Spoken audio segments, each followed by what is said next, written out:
Okay, let's see. These out of here. So, I just, at the end of the last stream, I had just finished killing the Destroyer, and that was the last of the mechs. I'd spent maybe like half an hour fishing up some Prismite and Armored Cavefish earlier today. Which one is it? This one. So I should be all set to go onto the jungle in Plantera. I do need to actually figure out what I want to do about that, though. I want to get 500 life as soon as possible, because that's going to be a really big benefit. And I think I need to decide if I want to dig out the arena first or search for the life fruit first. And if I dig out the arena, that'll be more time for life fruit to grow. But if I get the life fruit first, then there's less chance of getting hit and killed by something while I'm building the arena. So I think I'm going to lean towards getting the life fruit first, which means I need to get stuff ready for mining. What do I have? I never got an ancient chisel. I don't have the mining set. Is it just mining potions and well-fed buffs? I think it's just that. Prismatic punch wise. And because it's the jungle, I am going to give myself as many defensive benefits as I can. Because it's quite a dangerous place down there. Potions. Let's see. I can make some more life forces. Make plenty of endurance potions. Oh, I should have fished up some rage potions. That would have been good. I have hunter potions. Some more night owls would be good. Some shine potions. Some spelunker potions too. Okay, that should be good. Hopefully that'll let me get a lot of life fruit. How do I actually want to navigate going down there? I think I'd like to get some crystal darts. Oh, I have plenty of crystal shards. That's fine. Let's see. These are pretty good in the close quarters of the jungle, especially being able to ricochet them off walls. So I will have those set there. And I think I'll just head down. I gotta find a Plantera's bulb, too. I'm probably gonna end up building my arena right here. There's a mobile biome down there, though. That's a little awkward. Okay. Oh, there's a bulb right there? That is fantastic. Yeah, that'll make this a real... Oh, Danger Sense Potion would be a good idea, too. Wait, are those... I have one. It's not very many. Danger Senses... Okay, 20 life fruit. That's the goal.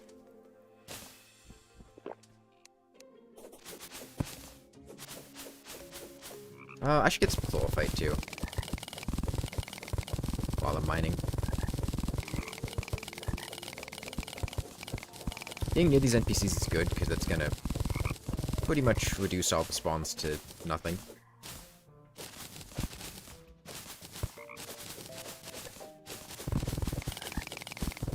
I mostly just need to keep a really close eye out, say as I get blown up by a bomb.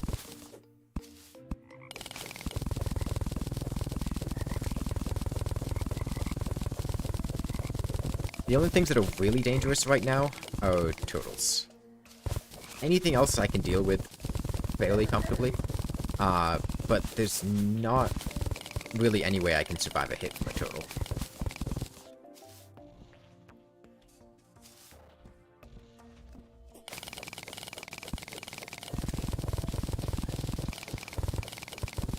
So I can't...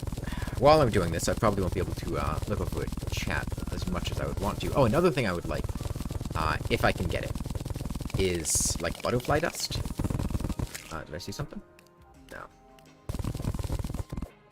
Because getting a better pair of wings would be really good. I could get a bee wing, but those are a lot more difficult to get, in my experience. I do also want turtle shells, because ultimately I would like to get beetle armor.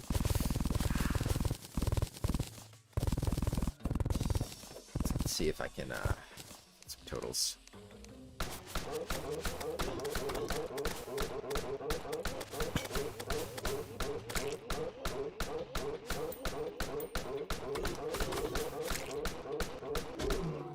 Well, there's one. What are the pieces I'm still missing for the arm shields? Blindfold is one. Blindfold and... Is it just blindfold now? It might just be blindfold. I think I got a bandage from the werewolves. Okay, I don't think this is actually a good part of the jungle to be in with life food, because I'm near the edge of it. And, the temple's also blocking off a lot of space.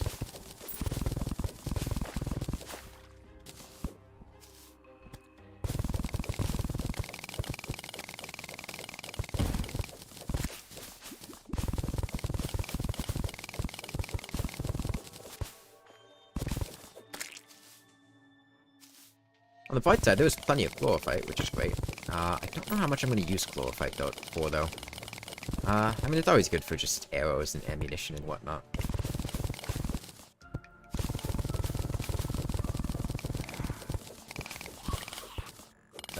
Oh, this is a Crimson's jungle. I don't really want to be here.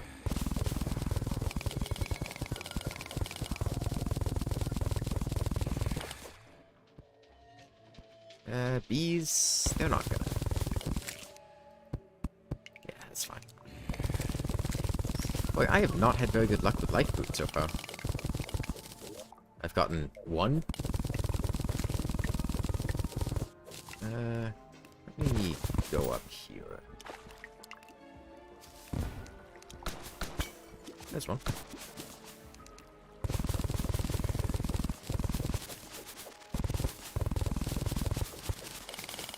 There's another one. Somewhere down there.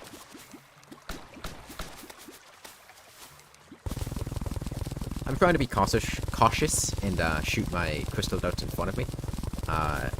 So I don't accidentally fall on something I don't want to be on. I will kill this tortoise.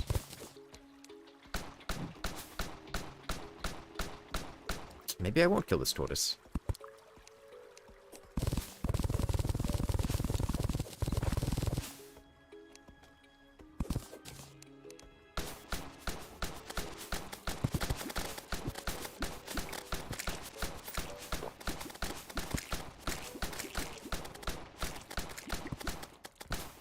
See that angry trapper. I want to kill those bees that are... Oh, they didn't spawn. Okay, good. Boy, this is really knocking things back.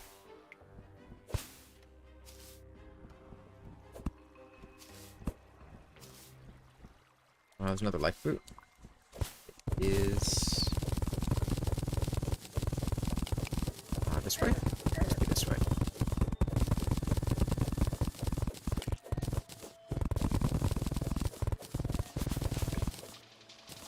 There it is. Okay, that's 4. Getting there. I'm gonna close this off so I don't get hit by this jungle creeper. I have my onyx blaster. I'm gonna eat a few of these. Just for the extra HP buffer. Oh, there's a moth. I would really like that.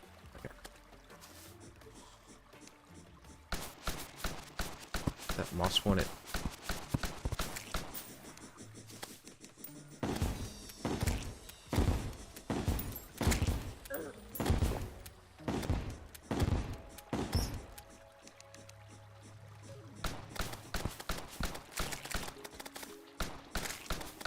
I don't trust the digger is the main thing.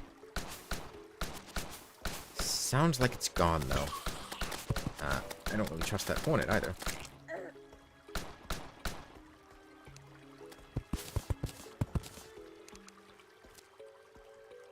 Okay, how can I get to that moth? It's not really working. Oh, there's 2 moths. Okay, the odds of getting a butterfly dust from one of them are pretty high. Oops, I didn't realize smoke coaster was on.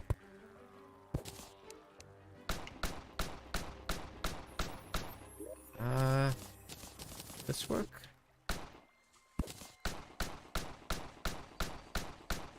No.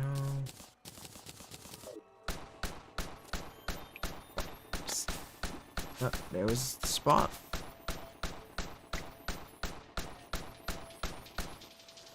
Trying to shoot through gaps with a dart pistol is kind of tough.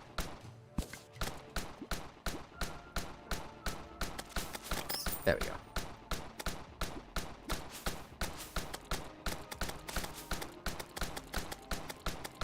Okay, just give me butterfly dust so I can make some butterfly wings.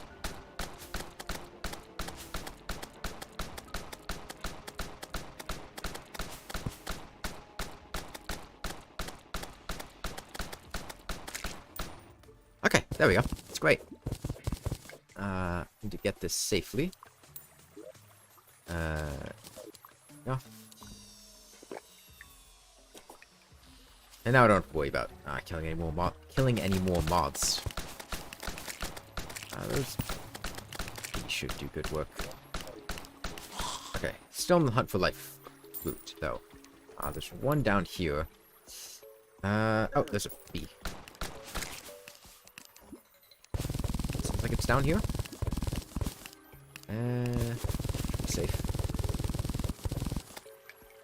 I see it's over there.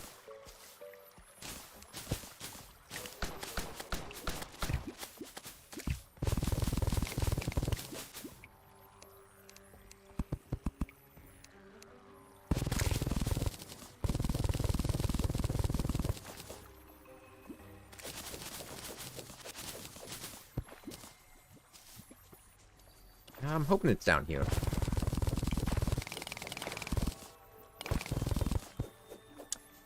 Hey! How are you doing today? Is it down here? This is a very wide open area. I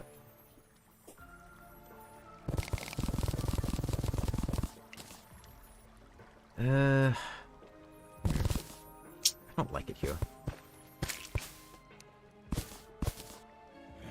Okay, it's down there. If I can get down to here, the skeleton orchard de-aggros.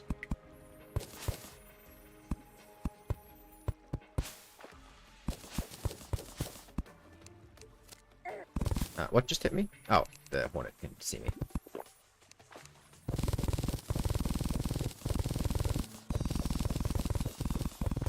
It's very difficult to look away for a sec. I thought I was safe there for a moment, so I checked away to look at my other monitor. And that's when the hornet shot me.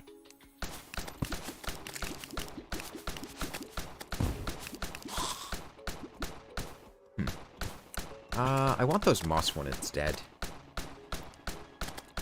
I could just run over there, but the hornet's gonna do a lot of damage if it hits me. Also, I need to fix this.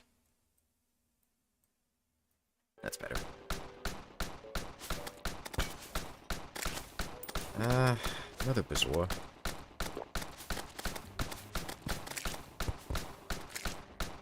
Okay, hopefully those bees will take care of... Okay. I should be fine to just do this. There was a turtle down there, though. Another life fruit.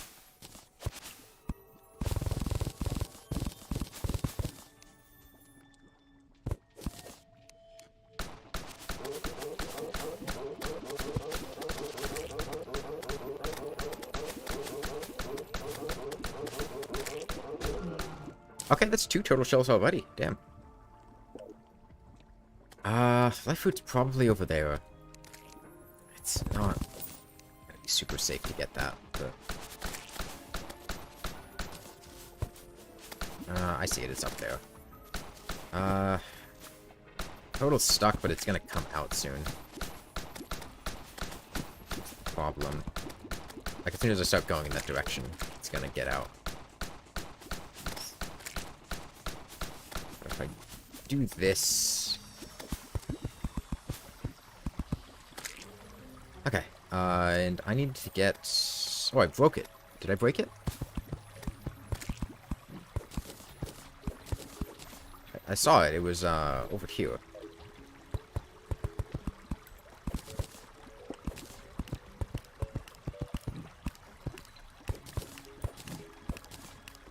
There it is. Okay.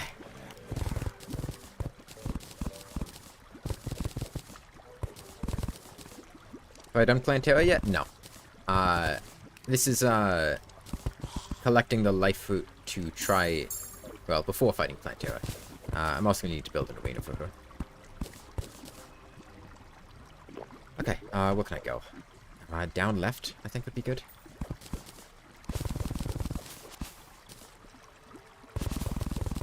I think the arena building is going to be a lot less dangerous than the exploring for life food. This is going to be the hard part of today.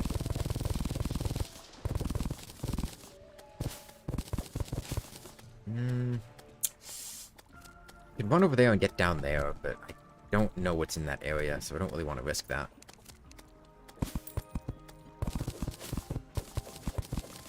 So I'll just play it safe and build over.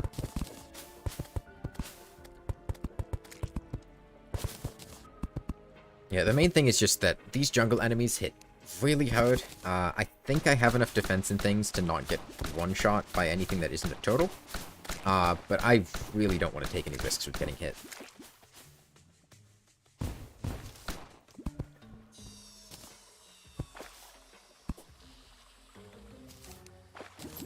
Turtles, on the other hand, will deal like 800, 1,000 damage. They're not survivable. At least not without like beetle armor or solar flare.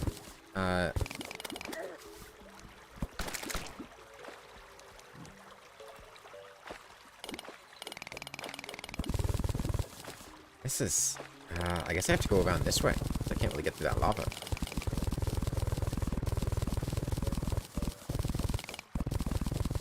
It is rough. I would much rather be here than, like, the hard mode underground desert, though. The hard mode underground desert is just... God, that place is a nightmare. Okay, life fruit. Down left, maybe? I'm guessing it's either down left or down right. Oh, no, it's up there.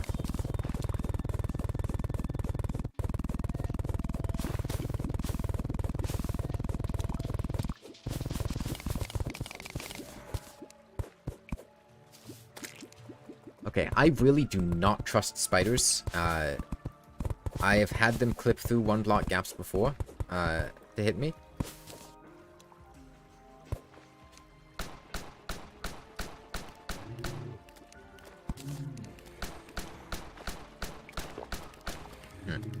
How can I do this? Yes, I can do this. Well, no, but then the hornet can shoot me. Maybe I'll just make the tunnel longer? There we go.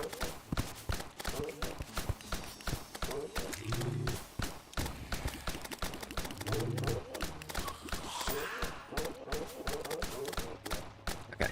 I'm only one total shell short of beetle ammo now. So I'd like to kill tortoises until I can get that.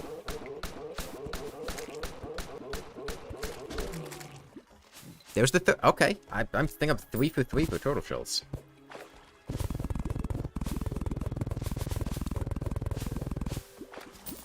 That is great. Oh, speaking of the underground desert, I'm heading back to that side of it. How do you get the dart pistol? The dart pistol comes from Crimson Mimics. If you were there for last stream on the 4th, I spent the entire like first hour or two trying to kill Crimson Mimics and farming souls. It's a weapon that they drop.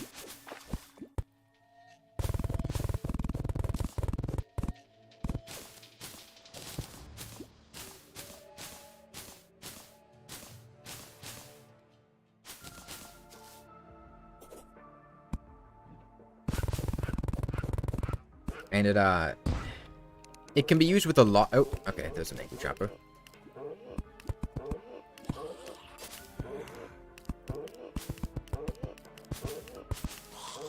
Okay, I gotta deal with that total. And the dart pistol has a lot of different effects depending on the weapon you use it with. Oh, sorry, the ammo you use it with. Right now, I'm using crystal darts, which bounce around. They're not actually, like, super powerful for damage itself, but they have really good utility for hitting stuff around corners and whatnot. Which is what I'm using them for now. When I was fighting bosses, I was largely using ichor darts, which split into multiple different pieces. And are very good at dealing with single targets if you can hit all the shots. And then coast darts The corruption has an equivalent, the Dart Rifle. It is a slower but higher damage weapon, but it functions similarly. It's like the musket Undertaker thing. Although I think the pistol is better than the rifle.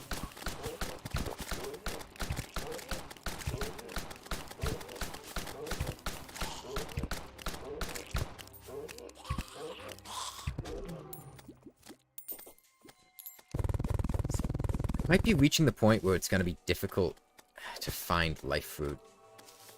Because I only just killed the last of the mech bosses, and I killed them pretty back-to-back. So there might not be that many that have grown. Because it hasn't actually been that much time since I killed the first one. So I might go build the arena and finish searching later. But I can look around here a bit first.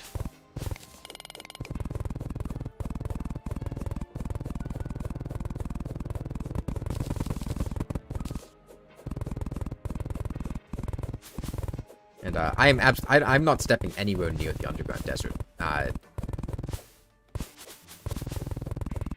There's probably a few life fruit over there. I'm not going anywhere over there.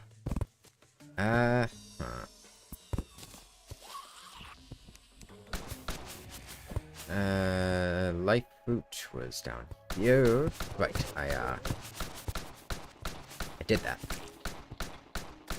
Okay, hopefully those bees will kill that tortoise. Not quite.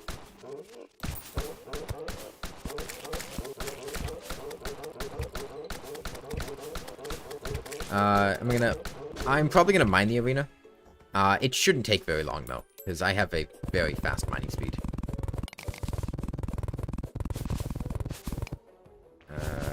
Where is this life fruit? Probably up here.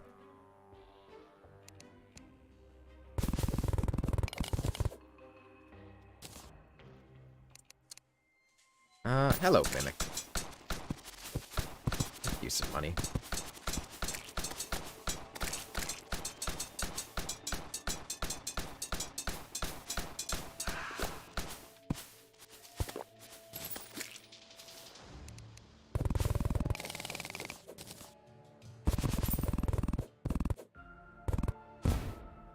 Where is this life fruit?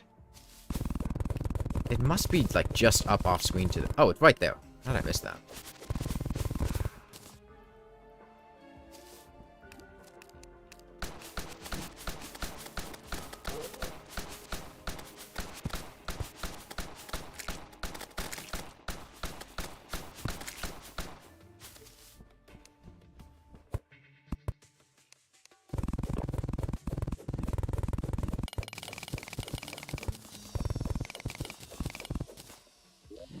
What does that bring me to?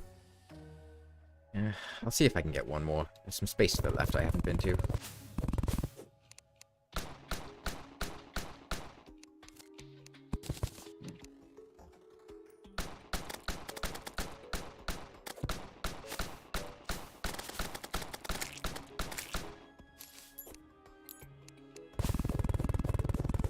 Yeah, the other nice thing about the dart weapons is that their ammunition is extremely easy to make. For crystal darts, it's just one crystal shard gets you 100. And it's a similar thing for Ichor and Cursed. It's just one piece of the material and nothing else gets you 100. And since those are pretty easy to get materials, you can get a lot of ammo very quickly.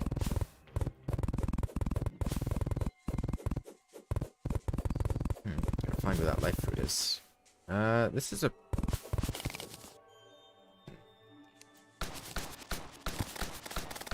I'm gonna guess it's down there. I'm not too sure.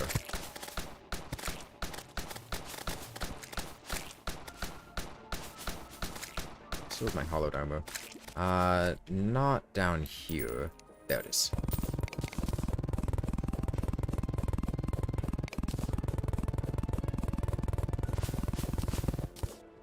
Right, that was the one. Yeah, there's another mimic. If you could find that, it's a good amount of money. Okay, I'm gonna go ahead and rescue the tavern keep just so we stop showing up on my life form analyzer.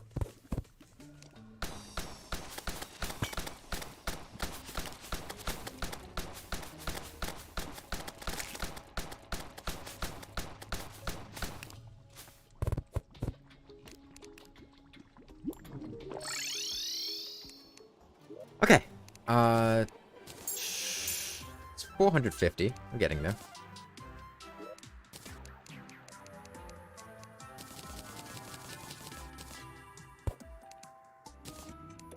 How many chlorophyte bows is this? Oh, that's a lot of chlorophyte. Okay, how much? 15%. Yeah, it's not gonna be better than hollowed. Chlorophyte pickaxe is faster, right?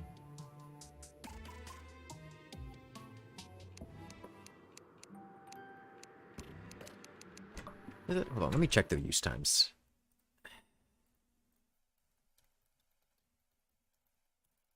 If it's any amount faster than I think I want it, but if it's not... Let's see. Chlorophyte pickaxe has a use time of 25. They both have use time of 25. Okay, no, it's not faster. Okay, I'm gonna go kill another wyvern for butterfly wings. I don't need to do that right now, but I think it'd be good. I can do it afterwards. I need my mining speed. I want life force and all the tanky buffs still. I don't need a spelunkers. Danger sense is still good. I don't need spelunker. Hunter, definitely. Mining, obviously. Oh, the cake! I forgot the cake. Cake's gonna make a big difference. Strange plant here for now.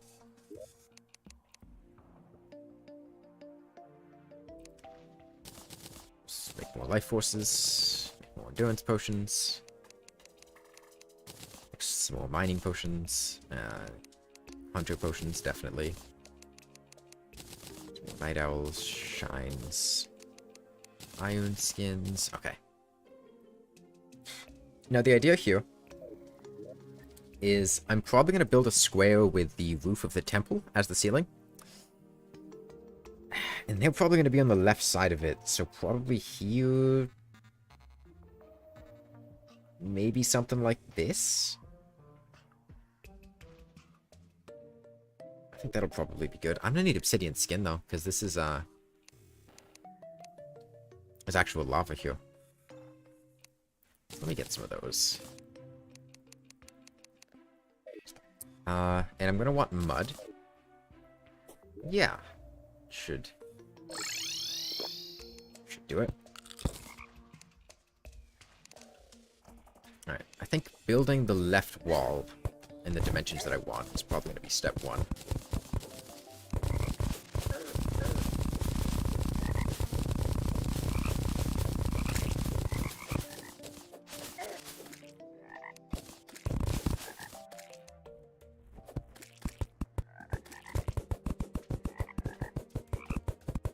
See, like, if I had gotten the Ancient Chisel in pre-HUD mode, I could have been doing this with the Bone Pickaxe, deleting blocks like this.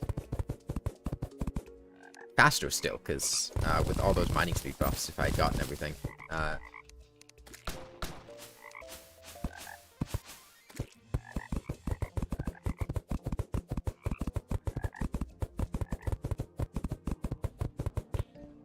Okay, what kind of height do I want to work with?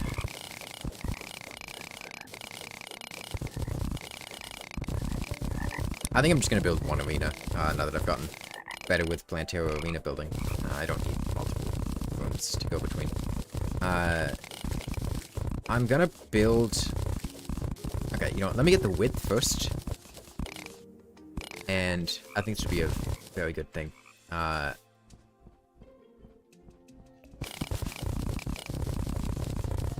think this is probably an appropriate width. So what I'm gonna do is build some more NPC houses and put them over here, so that the entire arena gets covered with the spawn rate down from having nearby NPCs. He can't shoot in here, can he? Oh, he can.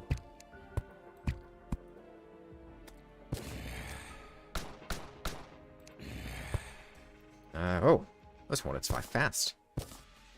Let me...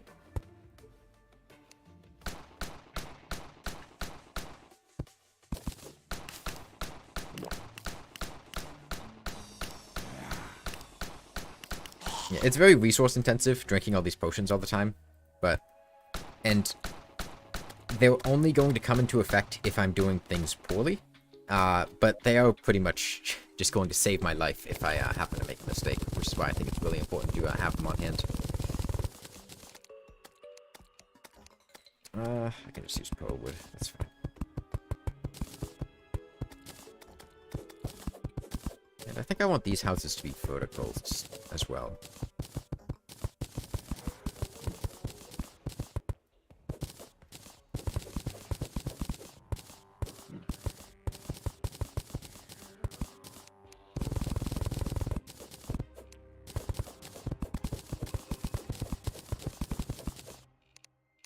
I want to get this built before nighttime, so that when nighttime comes, the NPCs will just move into the house.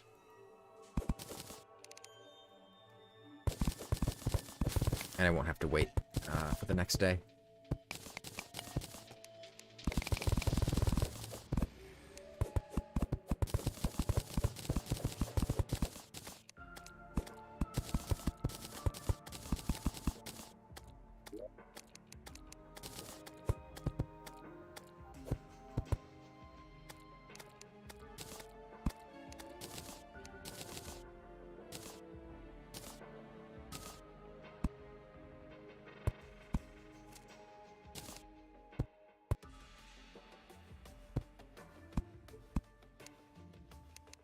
Okay, and I will just make stone wall. I don't have enough stone. Rich mahogany? I don't have enough rich mahogany. I should have paid attention. I guess pearl wood.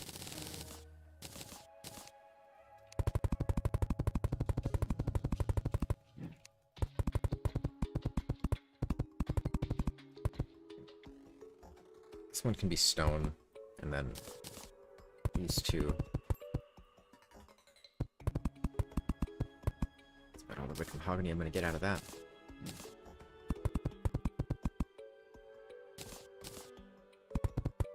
Should have made these houses smaller to be more efficient on resources.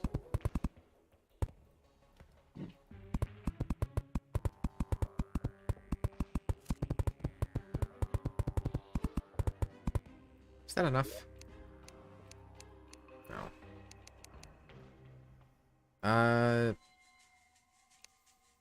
Like 28?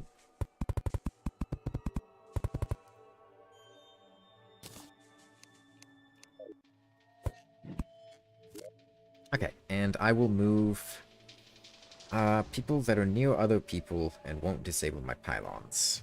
I don't want those three. Tavern Keep can come here. Dog can come here. Wizard can come here. And Golfer? Sure.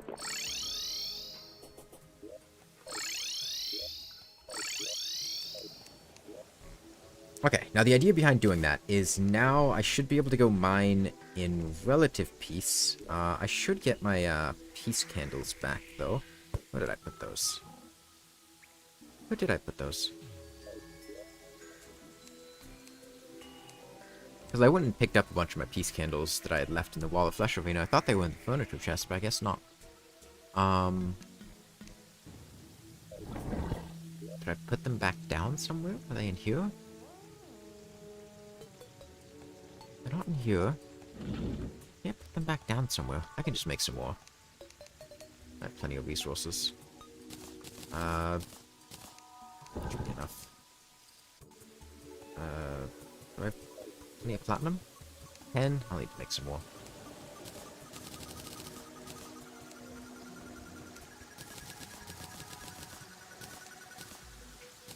Okay, and then I can buy some sunflowers from the Dryad, too.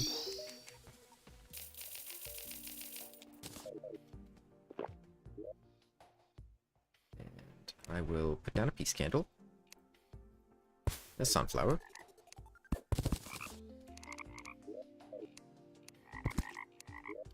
And now, with any luck, this should be a pretty smooth mining.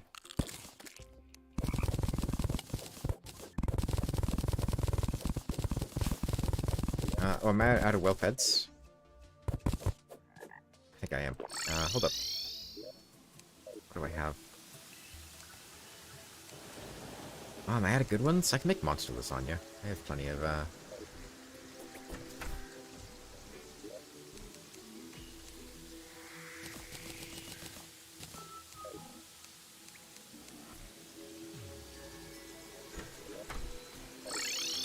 Next time I see the traveling merchant, I'll have to remember to, buy more food.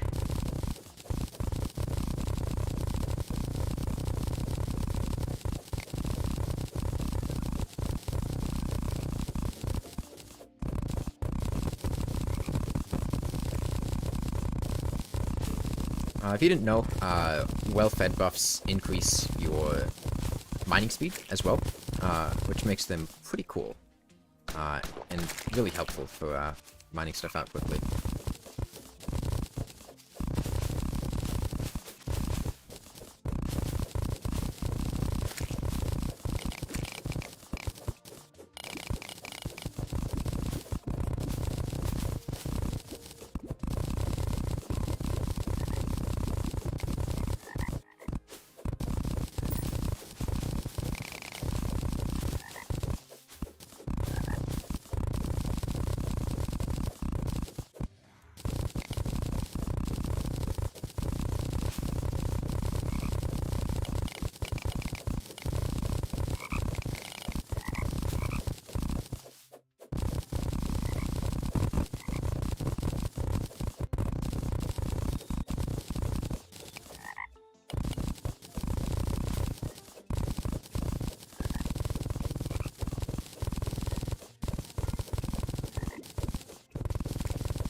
Drain this lava.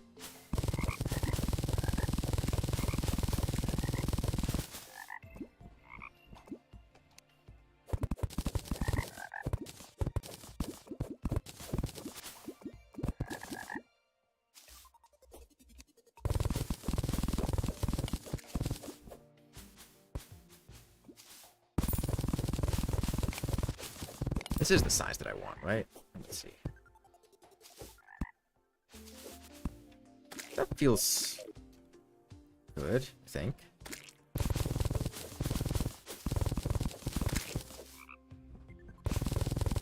I don't know. Worst case scenario, I can just, like, recall back if things go poorly and, make the arena a bit bigger.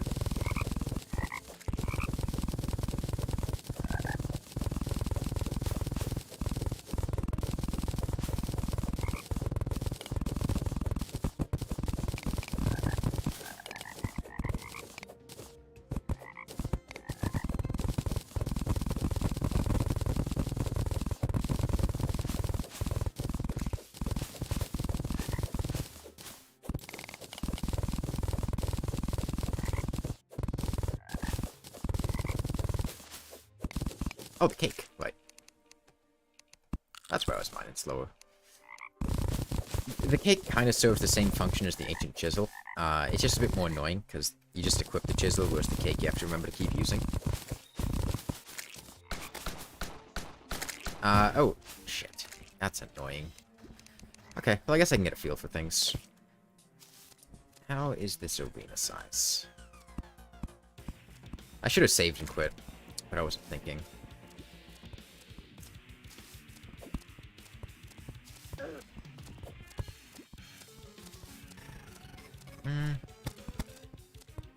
I mean, phase 1, it's fine, sure. The main thing I want to care about is phase 2, though. How big is she gonna get? I think I might want it a bit wider. That's gonna be annoying, though, because I'm gonna need to get another bulb to spawn now.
Let me get a peace candle with sunflower over here. Won't forget.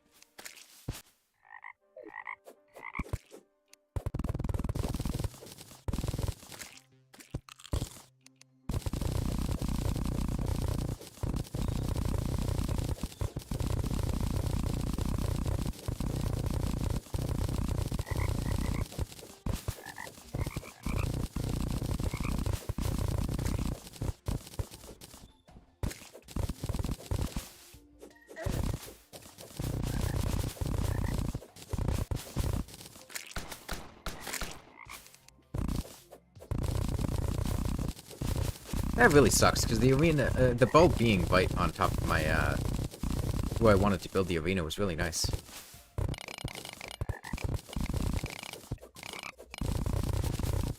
God, I'm gonna get that lucky again.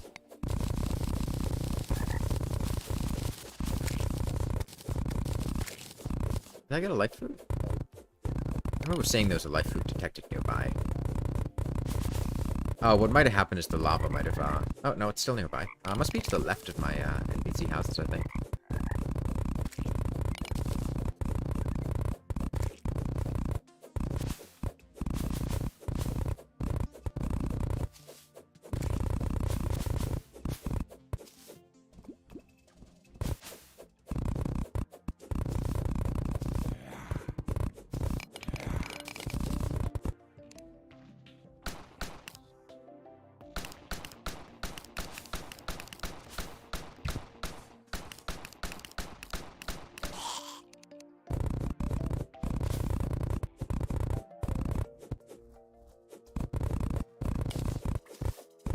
Unfortunately, I feel like I'm kind of in this situation now where I need to focus more than I did with the previous part of the game. Mostly just because there's a constantly present threat that can one-shot me. So I'm not quite as comfortable with just like hanging out and talking as I was before. I'm still doing it. It's just a little something I'm more hesitant to do, just because distracting myself does have a decent chance of actually getting killed. Which is not a good thing. It would be a little unfortunate to happen.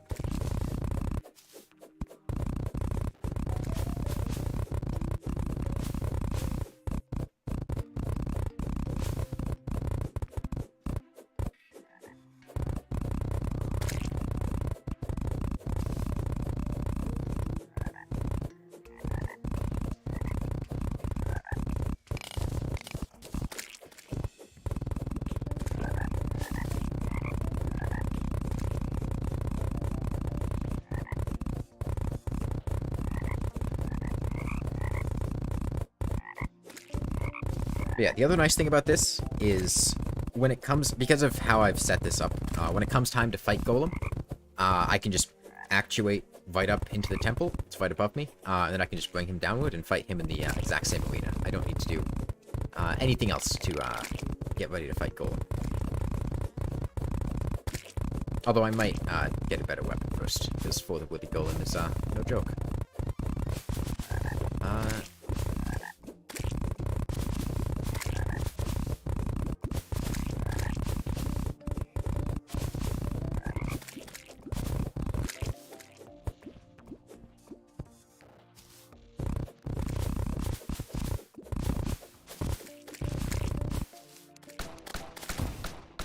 Ooh, a traveling merchant. What could he sell? Could he sell a pulse bow? Is pulse bow post Plantera? I think pulse bow is post Plantera. I can see what he has. Where? Oh, he was right here. The bricklayer, hell yeah. I'll take both of these.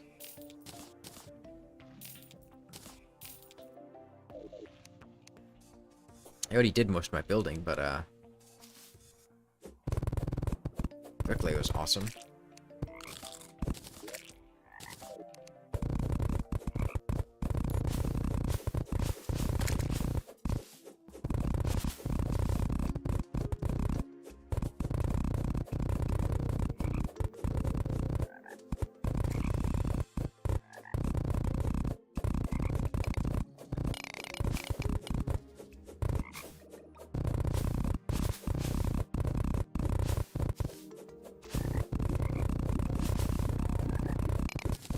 I want to get this lava at least drained down to a consistent level before my obsidian skin wears off.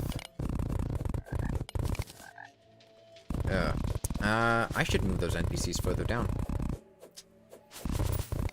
They're not as useful to me as how high they are. I want them to cover the whole arena.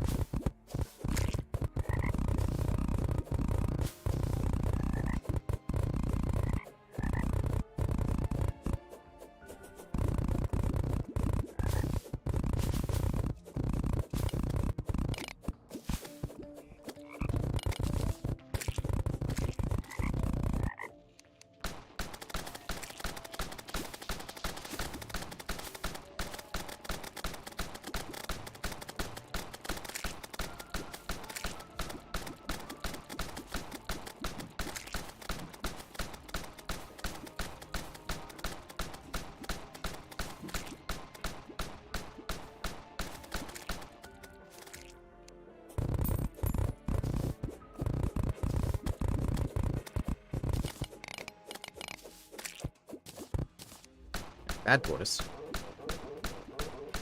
Okay, yeah. I think I want this arena to get a bit bigger.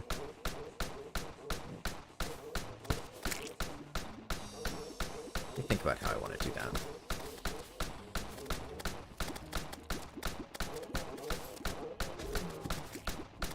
First one, big thing. I want to close this off.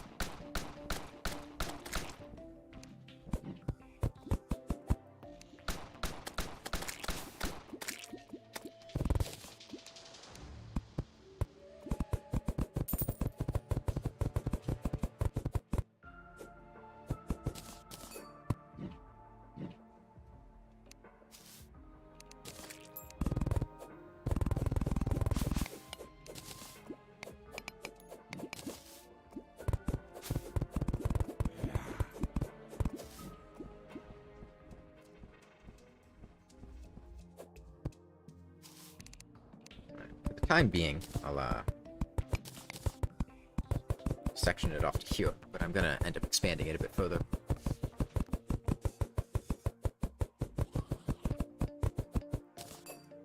Where did that goldfish spawn? Up here? I want to get rid of any spots up high that things could potentially spawn in.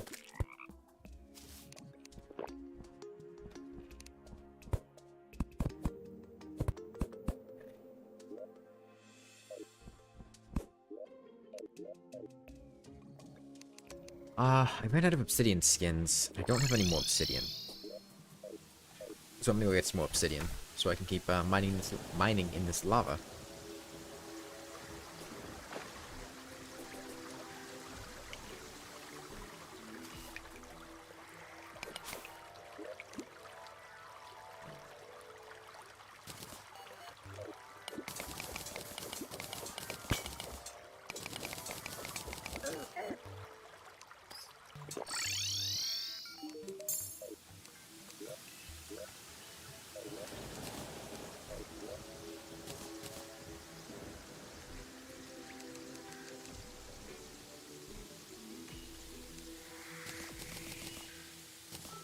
Oh, I'm out of water leaf.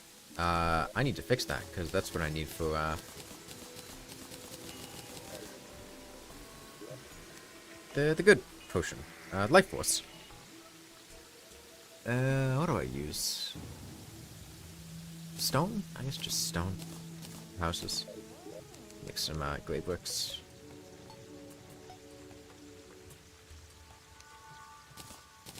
I've been neglecting making water leaf, I think. There should be a good amount in my deserts, though. Oh, the deserts got corrupted. There's some down there. Let me, get my water leaf seeds. These ones.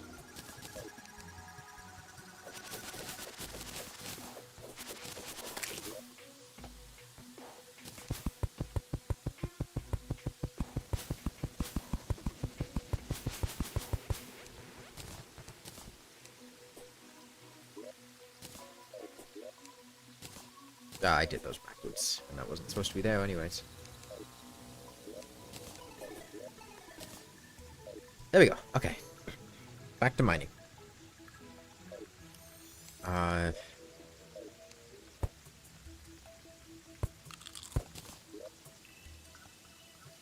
So I'm gonna move that house down.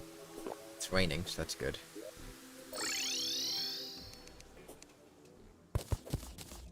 Get these great bricks up here. I think down to like here would be good. That's enough range.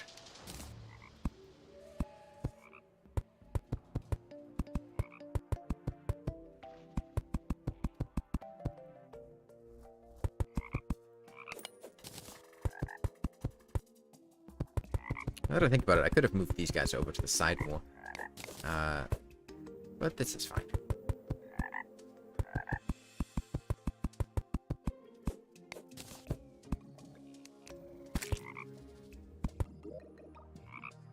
I'm gonna get that furniture up there.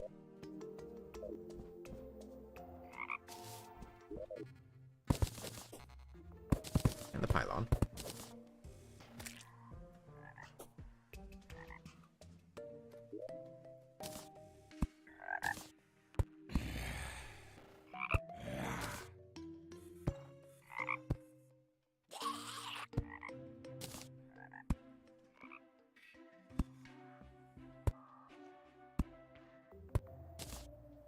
Alright, I'll get the door. That was peace candle. Oh, my peace candles did quick stack. I do have them somewhere up there. I just need to figure out where. And great brick walls.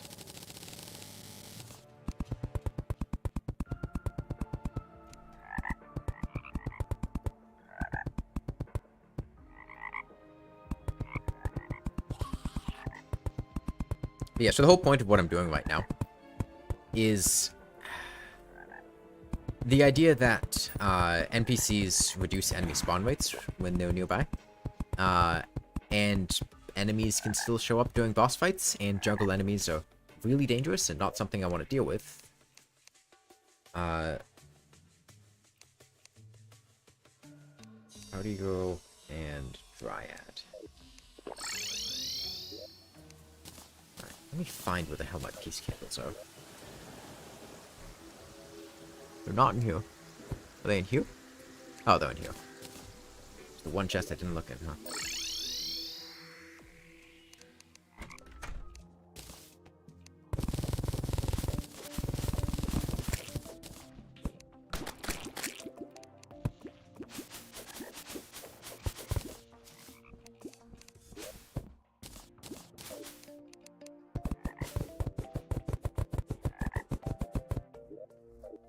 Okay, I think a little bit deeper.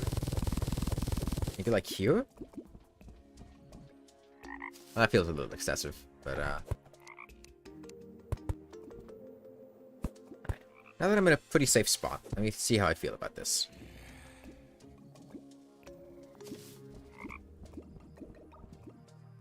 It's faster.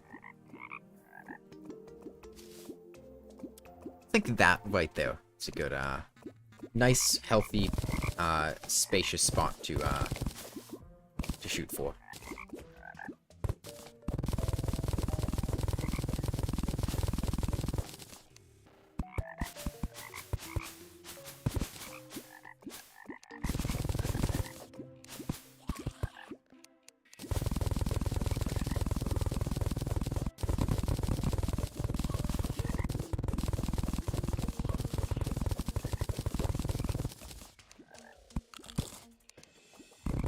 Getting messages.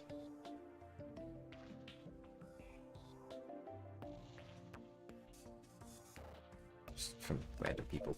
Okay.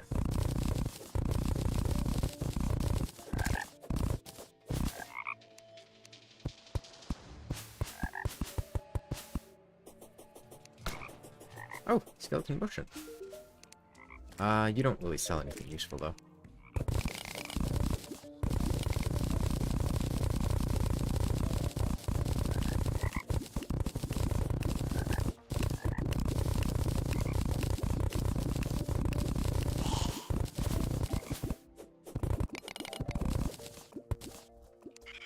How does the bee minecart look pink? That's not as nice.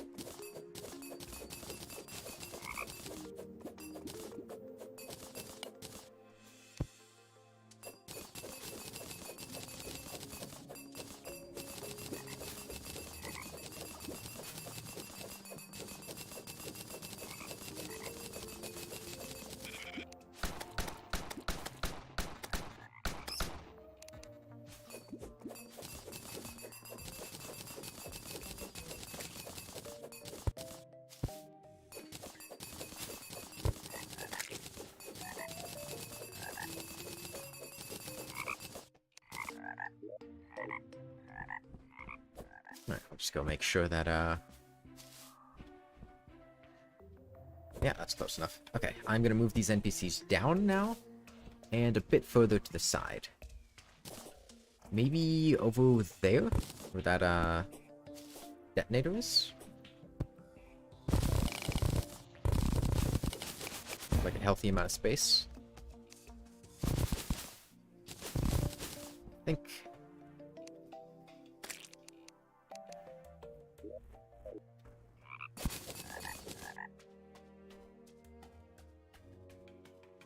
Sure, I'll put them here.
Okay, with this house here, I think I should be getting full coverage over the entire arena at the size that I want it to be at.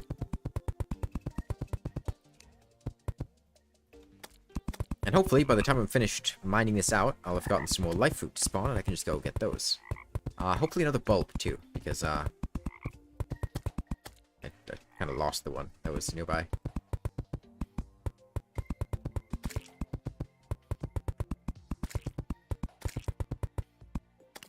Okay, and who is here? Wizard... Tavern Keep... Where's the other one? Dog. And... who is that? Golfer.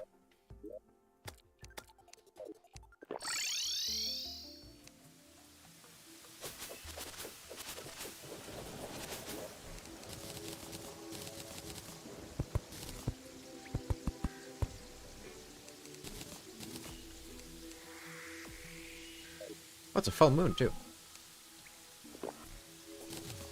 Alright, back to mining.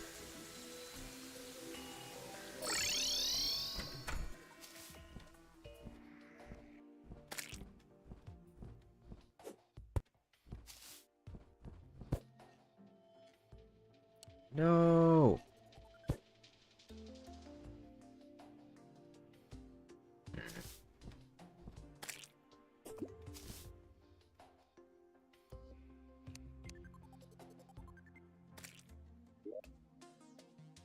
If I bring the golfer up?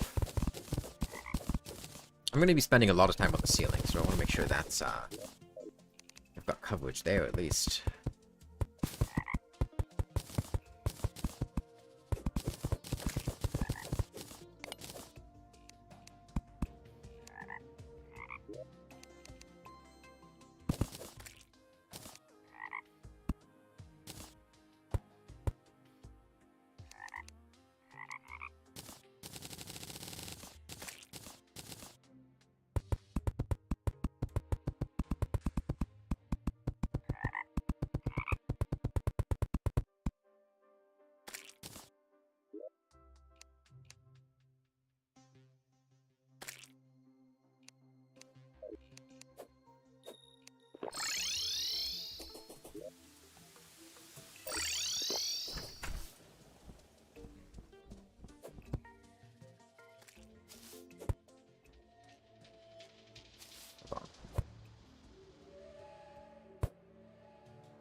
Maybe I just make the roof slightly lower.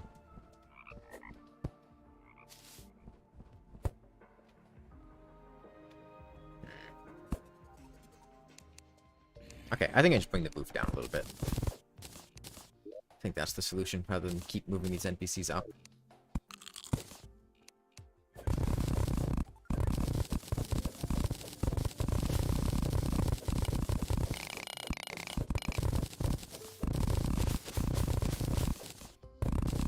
Let me check exactly the depth that, these ones are lower.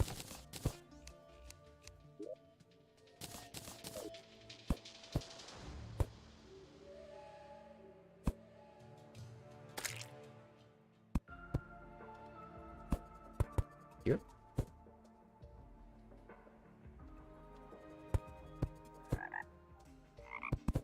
Okay, that's fine. I can deal with that. And this will also be a good place to grow bulbs for Plantera.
Where does that bring me to? 455 health? That's what, 9 life fruit left? I think there's one more down at the bottom left. So 8? Hopefully that won't be too bad to find.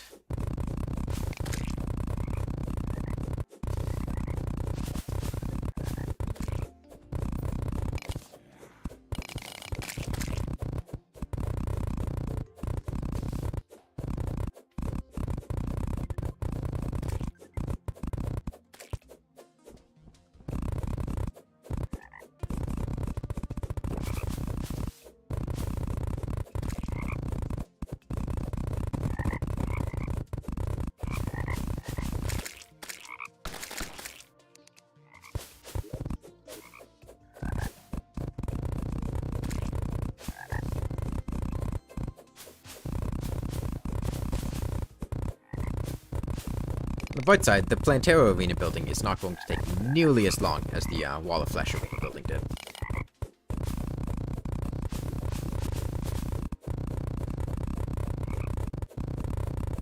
And those two are kind of the main, I don't know if mandatory is the right word, but,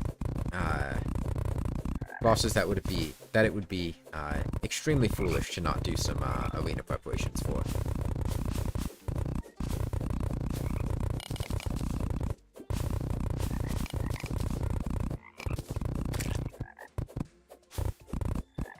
I'm so glad exploding bunnies can't spawn underground. That would make this so much worse. If every one of these gemstone bunnies was an exploding bunny, God, that'd be a nightmare.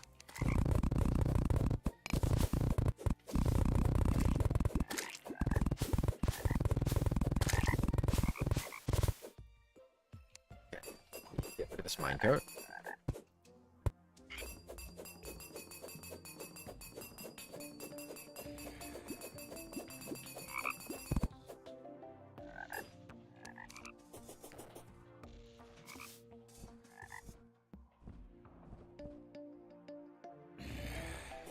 This is the depth I care about? I'd go all the way there, yeah.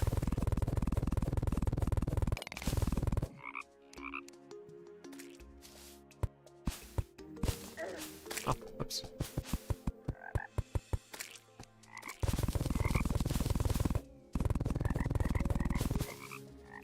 What is that? Oh, it's a mushroom biome. I thought it was the underground hollow for a second. A little confused.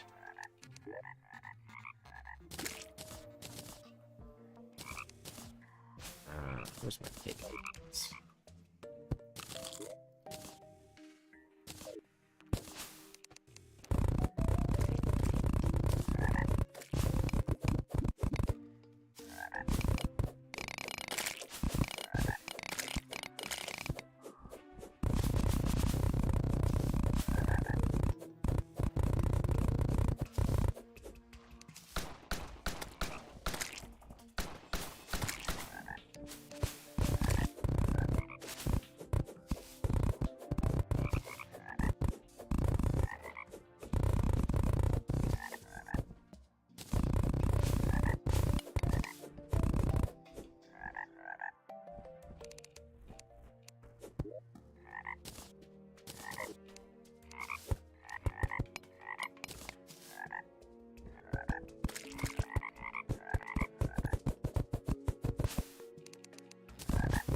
Okay, I'm gonna drain all this lava.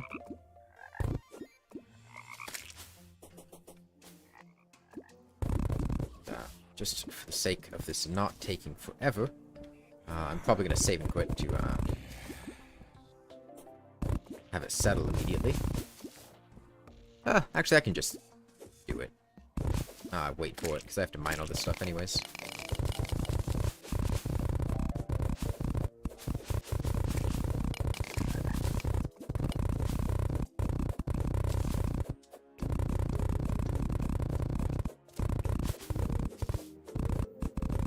Did I hear a hornet shooting? I feel like I felt heard a hornet shooting. That's concerning. That means there'd be a hornet that has line of sight on me somewhere.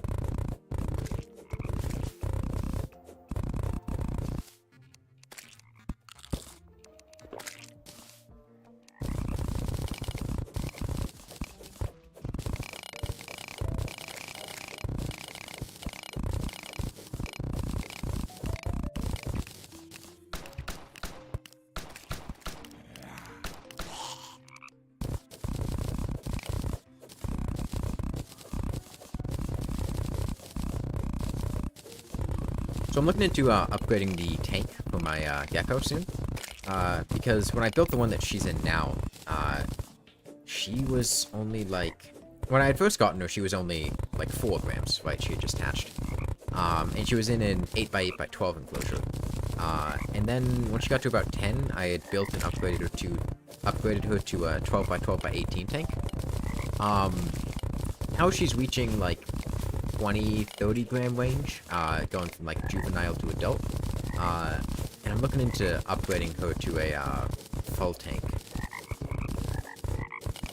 I kind of want to do something bigger than a 18x18x24, because that gives me a lot more room to work around with building it.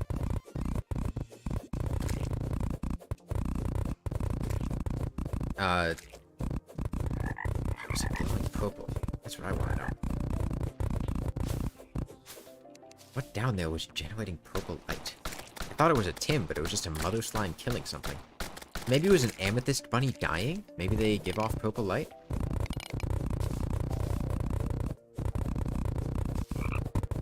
If I didn't have these NPCs nearby, building this arena would be so much more difficult.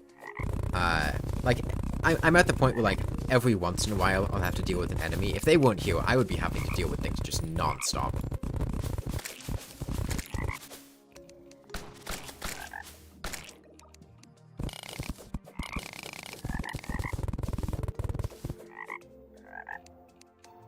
What? Get my cake again.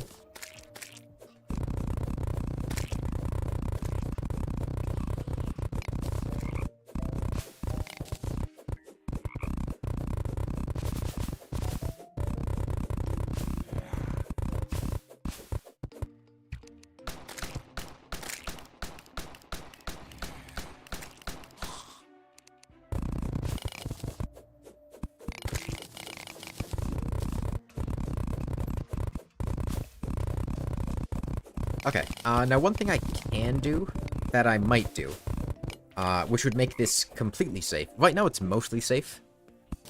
I could go overboard, and just completely shut down any possibility of enemies spawning, by covering the floor in lava.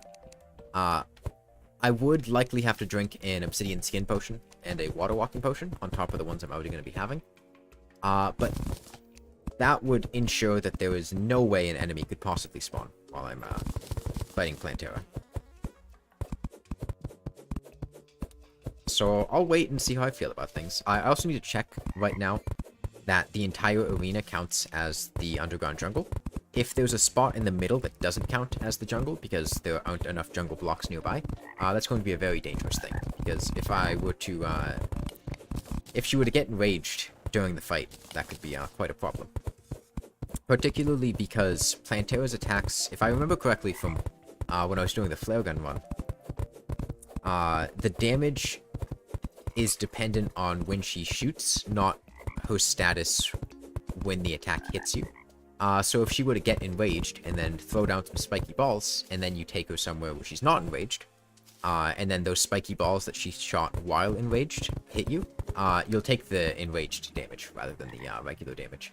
Let me light this place up with some jungle torches, because I think extra luck impacts your weapon effectiveness. I think it affects the damage roll that you get and makes it more likely to get a higher one or something like that. I guess I could also go complete overkill and, like, line the place with walls, but I'm not gonna do that. That's, that would take forever.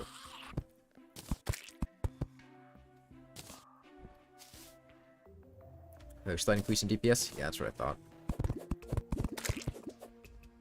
Okay, now the main things are... Let me look at biomes.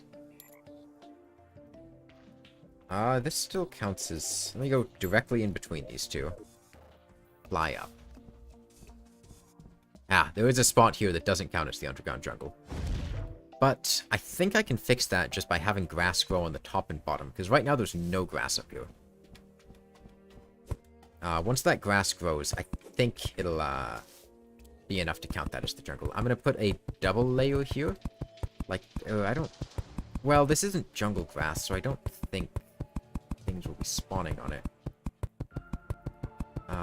But I am going to keep my eye out in case anything spawns to the right of me. I think this double layer of jungle grass will be enough.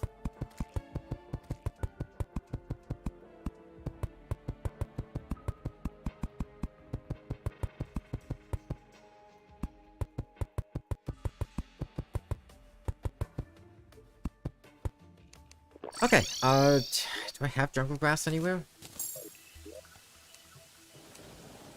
Probably do. I have one piece of jungle grass. Okay, that's gonna complicate things a bit. So I need to drop down here. The problem is it would have burned in the lava as I was doing stuff. Okay, I have one piece of jungle grass to work with. Guess I put it here and hope for the best. I might have to sleep for a while to get it to grow enough, though. It's gonna be unfortunate. Okay, next step is lining the place with peace candles and sunflowers. Right now there's a peace candle affecting there. I can get one up here.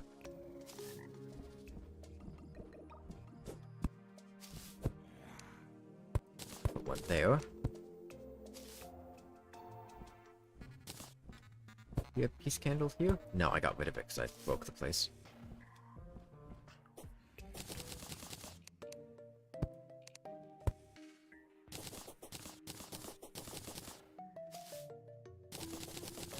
Okay, that should be the whole arena with peace candles at least.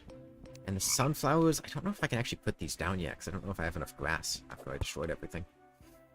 There's the one there. Once this grows a bit, I can put one there. Although I could put one here. That would work.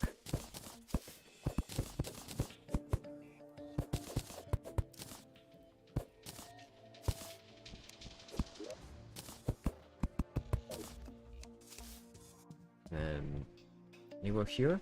This will work. I saw the pink glow, and I thought for a second another Plantera bulb had spawned there. But no, I'm not gonna get that lucky. So if you weren't here for that part, I had a Plantera bulb that was like right there, but there was a pot next to it, and I had broken the pot, and it dropped a bomb, and then it blew up the bulb. So I have to wait for another one now.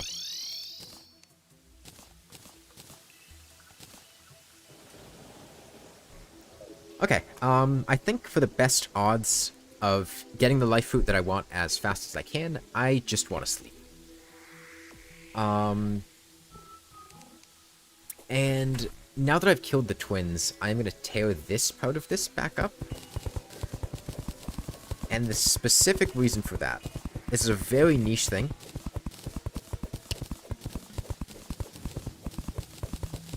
Yeah, it gets annoying. Oh, I can get the bast statues down there too, and the rest of it, but I'm going to wait for stuff to grow. It's a very niche thing, but if a solar eclipse happens to happen,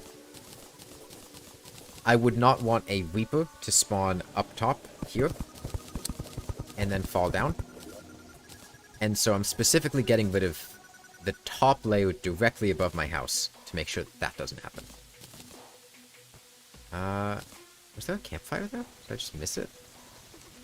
Did I pick it up and... Oh, I see it now.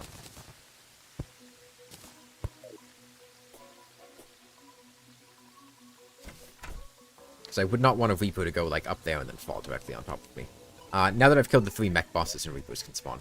Solar eclipses are still safe-ish.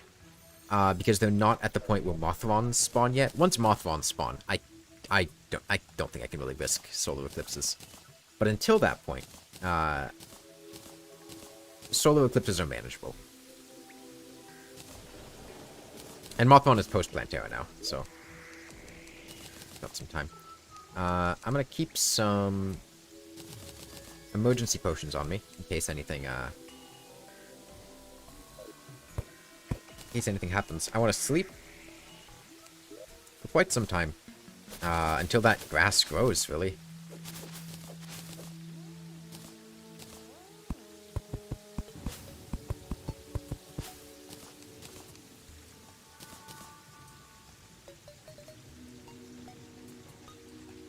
I think Hunter's the only potion that I really need. Maybe Night Owls, just in case. Night Owls and Shines.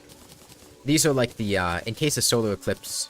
Well, if a solar eclipse happens, or a blood moon, I'm going to use the enchanted sundial. But this is for the rare situation where, like, you know, a solar eclipse happens, and then use the sundial, and then the very next day, another solar eclipse happens. I want to be prepared for that. So I want to have the potions on hand already. I want this sundial somewhere that's within range. I'm going to have to tear up the King Slime relic. Go right there. That way, I don't have to get out of bed. I can just click on it to speed up time.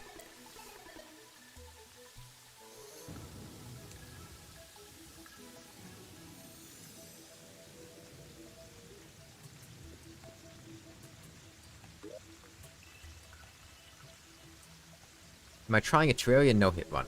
Well, I already tried that, and I got past Plantera. That would be the 1 HP thing. This isn't a no-hit thing. This is just hardcore for the Worthy Master mode. You can get hit. It doesn't instantly kill you.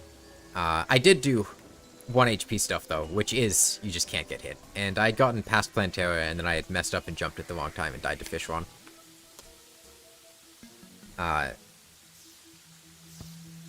Trying to beat the whole game without getting hit is just completely exhausting.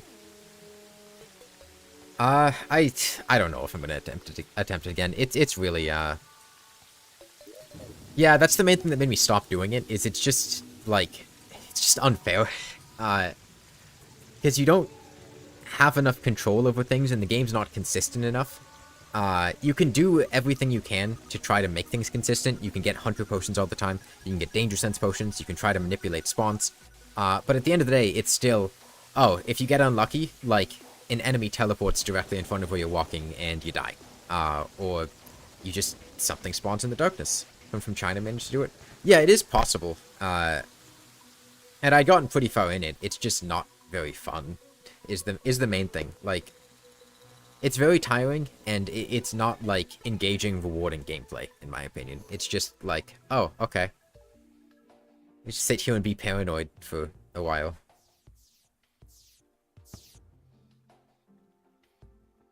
I think the main thing was, I didn't have enough practice with the hard mode bosses.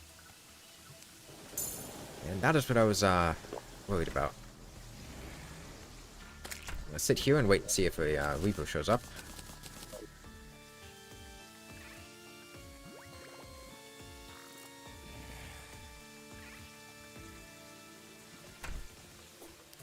Alright, I'm gonna do this now. Just in case. Okay. If there was like a pirate invasion or something that happened that morning, I didn't really want to, do that. Have those solar eclipse enemies still be there. Yeah, it's just... I think if I had practiced the hard mode bosses more, I would have been able to do it, and I might go back and try it some other time. Maybe streaming it, because then it'd be... At least the failed attempts would still be somewhat entertaining. But, like, when I was doing that, I hadn't actually, like... It did 2 no-hit runs of Undertale. I think that's pretty plausible. Undertale's a much more predictable game. And, like, there's bullet hell stuff, but bullet hell stuff is generally intended to be able to be done without getting hit. As opposed to a lot of Terraria, where it's very evident the intention was not to be done without getting hit. Yeah, no, it is difficult. Yeah, I believe you. Is my door working? No, the statue's in the way. Relic. Oh, I know what I can do. I can, go get, butterfly wings. Yeah, it's mostly just, I mean... The problem is, because of the way the game works, you don't actually end up, like, playing the game. You end up just, like, trying to avoid as much of the game as possible, and just, like, cheesing things, a lot of the times, because it's not consistent, trying to fight them normally a lot of the time. Because, like, no-hitting bosses is one thing. Like, if you just, like, walk up to a boss, and in a vacuum, you're able to no-hit them, that's great. The problem with the 1 HP thing is you need to do all of that consecutively in one single attempt, and that is substantially more difficult than just, like, being able to do it in isolation. Yeah, I don't think hardcore is nearly as bad as 1 HP stuff, because, like, even right now, there's some stuff that'll one-hit me. Like, if I get hit by a turtle, that's gonna one-hit me.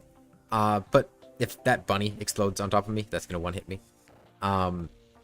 But I have enough defense and damage reduction things and HP with life force potions that I can survive a hit from a lot of things. What was I doing? Oh, that's right. I was gonna get my, defensive buffs. So I want to go kill another wyvern. Yeah, just one wyvern. Wyvern will do it. Because I got some butterfly dust, and I would like to upgrade my wings.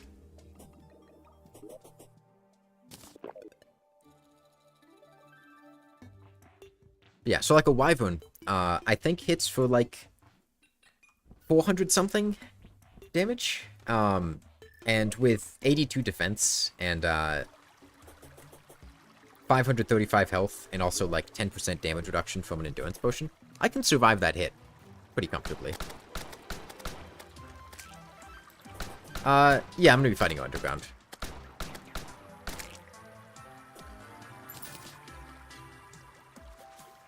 If I wanted to fight her on the surface, I'd have to, like, make a whole artificial jungle. Yeah, and I think a 2-shot is fine. Especially with something like a wyvern, because wyverns are telegraphed enough that I say as I get a very not telegraphed wyvern poking me with its nose. Wyverns are telegraphed enough that generally they're not going to hit you twice with their mouth in the same hit. Because wyverns, the bulk of the damage happens if they hit you with their mouth. The rest of their body is only like a couple hundred. So if they hit you with your mouth for like 300 something and you have like 500 something health, and then you pop a healing potion, and then the second hit hits you with their stomach, you're typically good and won't get, just instantly killed. The one thing that does suck about exploding bullets, which might make me switch to the Jester's Arrows. Jester's Arrows are good. I just don't have a great bow right now. I mean, I imagine, actually, this would probably be just better, because the infinite close range piercing.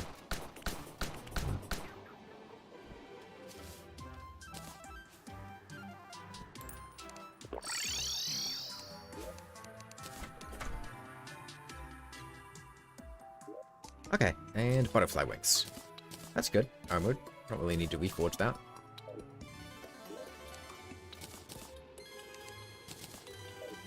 Okay, and now I'll go back to sleeping. Let me see how things are going down here. So underrated? Well, thank you. I get that a lot. Okay, enough grass is growing that I can, put down some sunflowers. Another thing that I think would make a lot of the game easier is I generally avoid, like, speedrunning strategies, because I think they make the game a little bit less fun. At least for, like, not speedrunning, just for, like, you know, challenge runs or playing the game normally. I just... But, like, if I had practiced a lot more speedrunning things, I imagine things like 1 HP hardcore would have been a lot easier. The premise behind why I did that was just because I did the blindfolded stuff, and then it was like, oh, okay, well, if I can do it blindfolded, I can probably do it while I can see, too. Well, I mean, there's speedrunning, and then there's things like,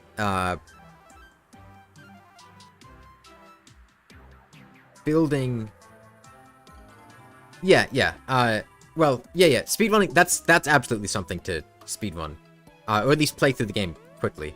But I mean, just, like, for things like this, I don't find it nearly as much fun, like... what's a good example? Sitting in a box for Retinazer's second phase, as opposed to just dodging him. Or just building up, I forget the exact number of blocks, but building up like 20 or 30, putting down a chest, then building up another like 20 or 30 so it's just off screen. And then just throwing a bunch of dynamite downward to kill the destroyer. I think things like that are much less fun and interesting to do things like this on. And I'll get a lot more bored playing the game like that.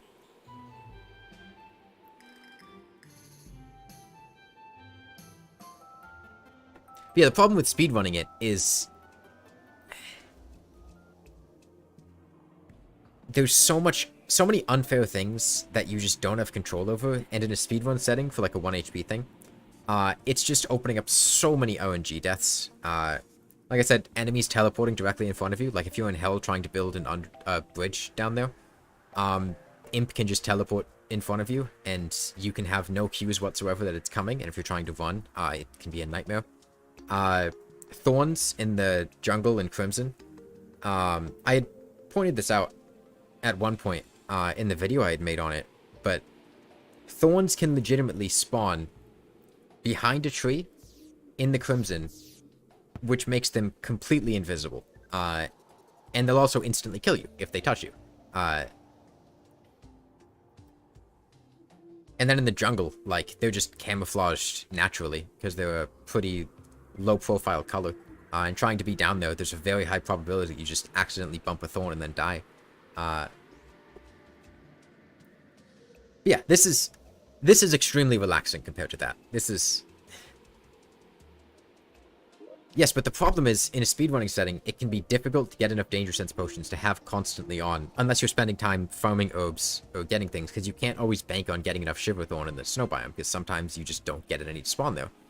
And the consistent way to do it would be, like, grinding for it, or planting it and farming it, and at that point it's not speedrunning anymore. At that point you're just sitting there, like, AFK. I think for a lot of what I was doing, like, my run, I think, ended up being, like, 15 or 16 hours before I died. But most of that time was spent either building arenas or just, like, sleeping AFK for farming herbs. Which I think is, like, I was playing quickly and using efficient strategies and trying to avoid as much of the game as possible. It's just, I was intersecting that with like, oh, I'm gonna go take a shower and just like leave the game running for an hour. To like have herbs grow, so I can have hunter potions and things like that. Or I'm gonna AFK farm this shark statue so I can get plenty of shark fins. And I think that balances not playing the game slowly, with also giving yourself enough benefits to do things. I am really surprised right now, because I have been sitting here for a lot of mornings. I still haven't had pirates invade. And that's kind of surprising to me, because it's been a while since I've come into hard mode.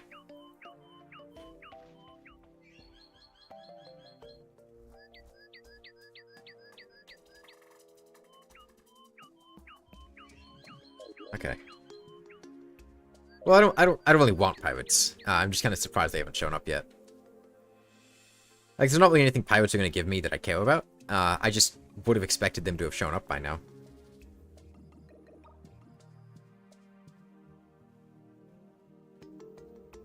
Yeah, the main thing is just, I've never been very interested in Terraria speedrunning.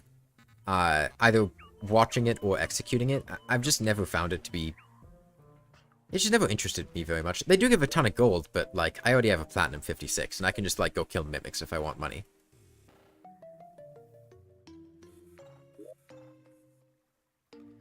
Like, my reforges are already pretty much what I want them to be. I mean, I guess I could get my Dart Pistol to be Unreal, but Superior's fine. Actually, I'm gonna try to get my Dart. Now that I remember that, I didn't actually get it to what I wanted it to be yet. Thanks, yeah. Have fun. Staunch. Quick. Keen. Keen.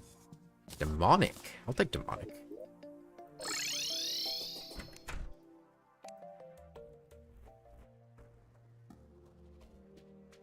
This is something that I would love to AFK.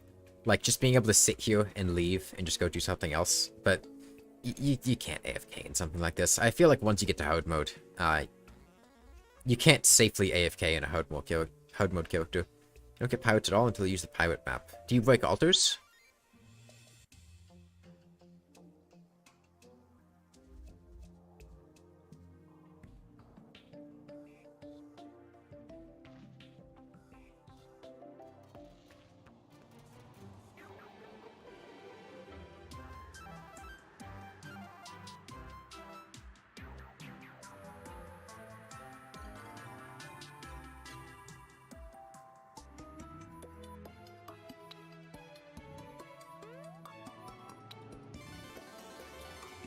I mean, it's still a pretty rare event, so I'm not like... It's not like goblins, where it's like, what, like a 1 in 3 chance? It's still not that common, but usually I feel like I get them to show up. I mean, like, the first thing I had done in hard mode was get a bunch of exploding bullets and put them in my safe. It's only 1 in 30.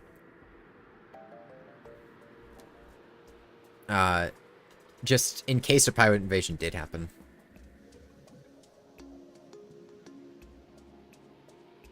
Although, on the same note, I still also haven't had a blood moon, as one happens now. No.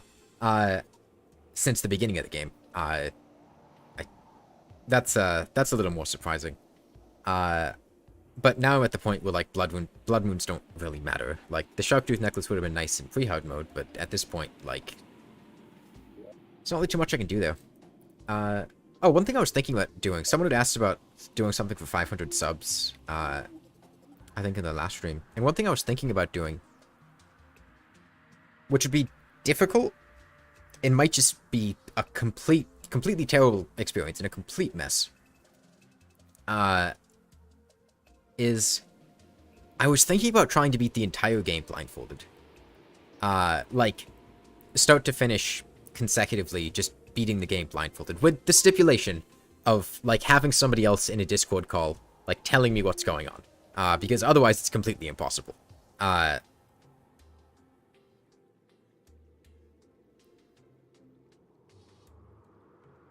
40 seconds? Oh, that's rough.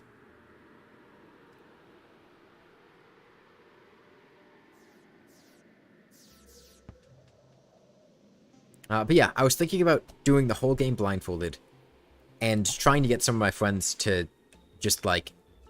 The other thing is, they don't know Terraria very well, most of them. So it'd be people that don't know very much about Terraria guiding me through the game blindfolded. And I feel like that could be fun. Because the main problem with beating the whole game blindfolded is just, at least on a random seed, and even not on a random seed, there were just too many factors that diverge in different ways. Cody, I already have a slice of cake. I could get... Ooh, I could get... Pig Yadas for bacon?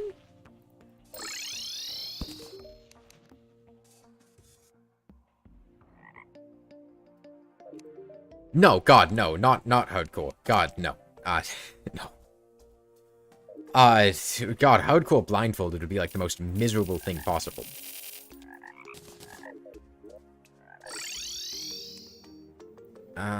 There's a way to instantly break these. Because normally you have to do this. Is it platforms? No. How do you instantly break pig Vanyadas? I know there's something you can do to have them break instantly.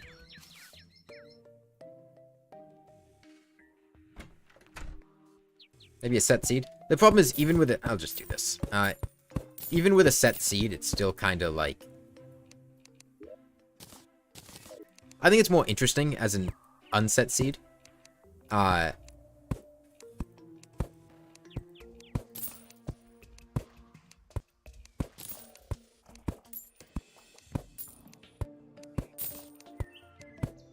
Because, like, the main things... The main things that are going to matter isn't so much, like, the exact way things are laid out. It's just going to be, like... Once I can build an arena and build houses, that's fine. And then the main things are going to be, like, buying things from NPC shops, knowing which NPCs show up. Like, I think those are the main things that, like... would make... Because with no feedback whatsoever, if you're blindfolded... I think within 10 or 15 minutes, you would get completely lost with what's happening. Just because there are too many variables. Too many things that can be going on. I'd like the bacon.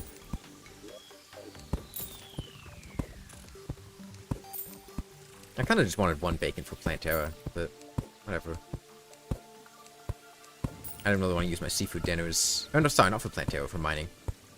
You can hold them in their little place? It doesn't seem to be working. I know there's something you can do to have them instantly break. I just don't do it enough to remember what that is.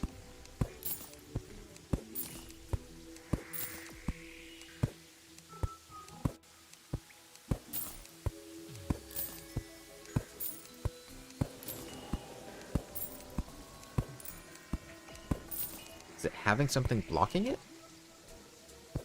No.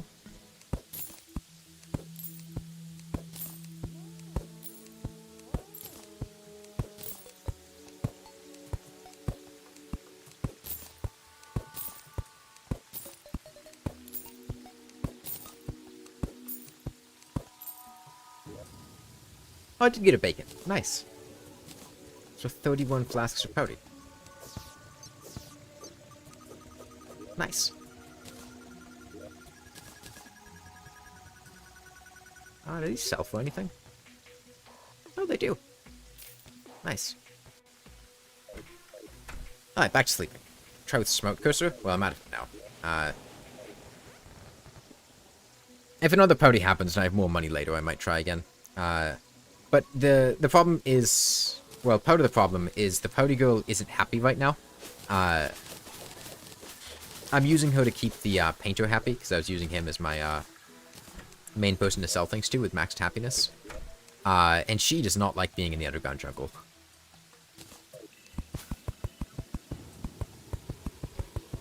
So they're not very efficient to buy, because they cost like a gold, over a gold each. Okay, I can head back and... Okay, that is great. There was a bulb right there. I originally had a bulb here, but then the bomb spawned and blew it up, and that was unfortunate. But there's another one right there, so that's good. Yeah, and part of the specific reason I'm fighting Plantera underground is because her arena is also going to double as an arena for Golem.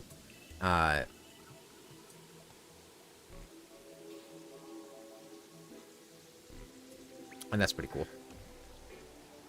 Saves you having to build 2 different arenas. Also, the surface thing is kind of cheesy, and if I can fight them normally, I think it's a lot more fun just to fight them normally than, like, bring them to the surface.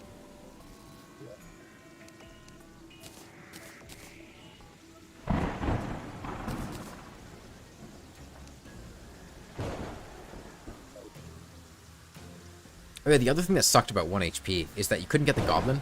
The green seeds in the herb chest. Probably waterleaf? Waterleaf, yeah. And these ones are kind of like a cyan with a moon glow. I'm pretty sure the only jungle seeds were the ones I had in here. And I'd already planted them. And, like, I could go... You know, I'll go mining again for the rest of those life fruit. I think it's been long enough that it's a pretty solid bet. I'm going to use that bacon for the extra mining speed.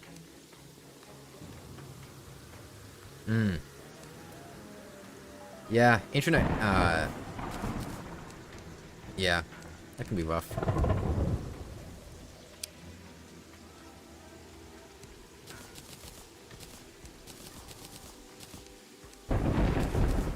Okay,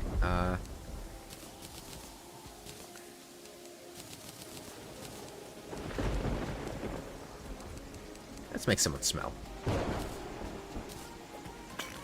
Stinky clothier. Iron skin? There's no iron skin. This seems fine. I'll get some more mining potions, though. I still really wish I'd gotten the ancient chisel. I miss the ancient chisel. Okay, guess I can do some mining over here. Like, yeah. There's a life fruit. Oh, there's one right there. Nice.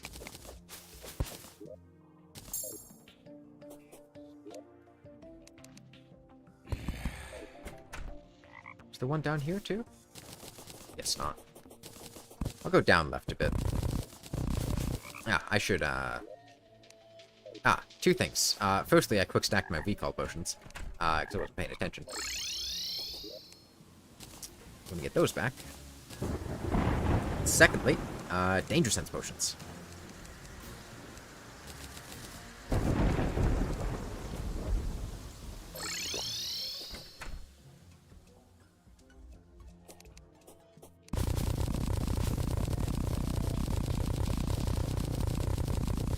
I'd rather not have to deal with Medusa. Okay, and there's another bulb right here, too. That's great.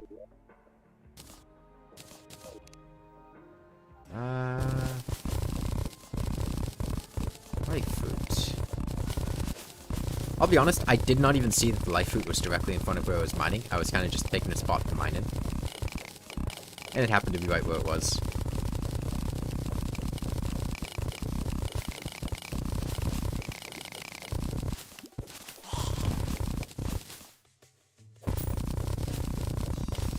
I'm gonna try to focus on breaking,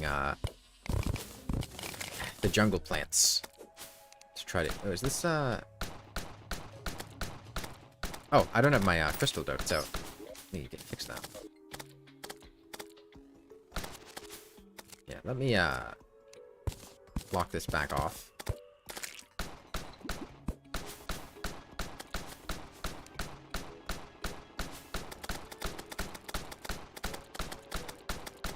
You never noticed life fruit. Yeah, they're very low profile otherwise. Oh, that is a black recluse. I am not gonna deal with that. Let me just go this way. There's not really any reason for me to be killing these things.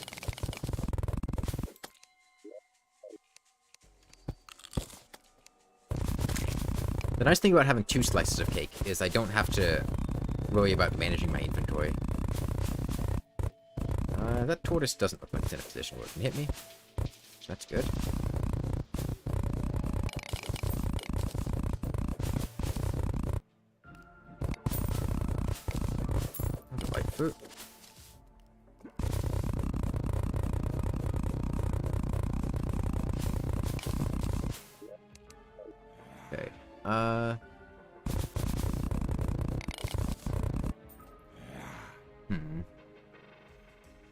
Yeah, up's a bad idea. Because enemies can spawn up there and fall down on me. I could YOLO and run over there, but that's not safe. There are a lot of bulbs here, huh? I'm gonna reapproach from a different side. Maybe go up here instead.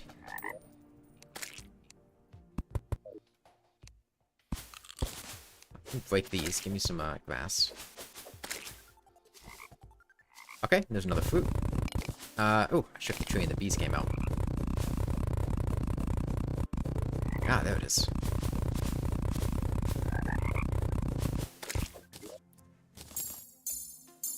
Okay, 5 more.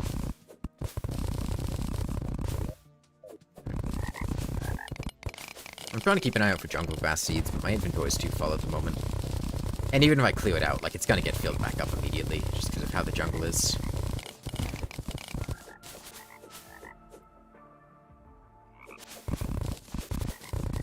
Oh, there's some seeds, though. Nice.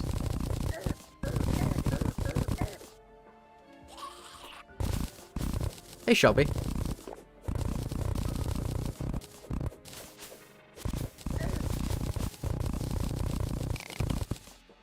Use vines to spread jungle.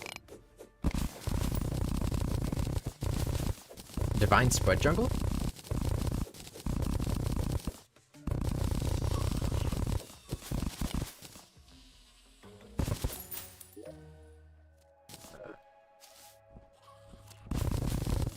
Maxi? Okay. Well, hi Maxi then.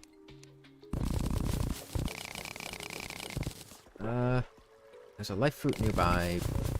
Up left? Maybe? This is gonna be awkward.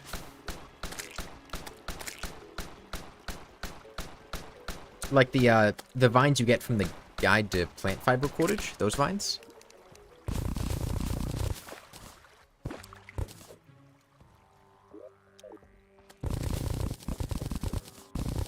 Did I break the life fruit and not notice? Hold on.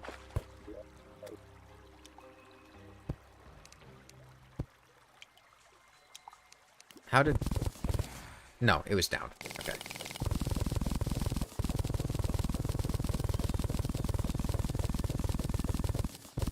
Okay, over to the right then.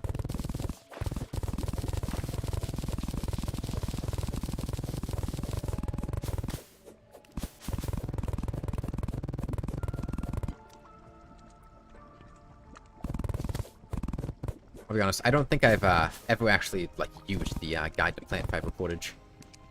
It's most well, I mean, like I've put it on and then had my inventory get cluttered up with vines and then didn't use it anymore. But it is good to know that I can do that.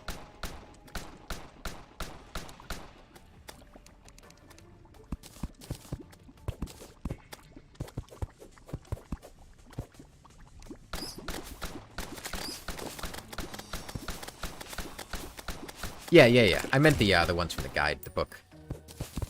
Oh, he's gonna lead me to the life fruit that I already know is there. Nice.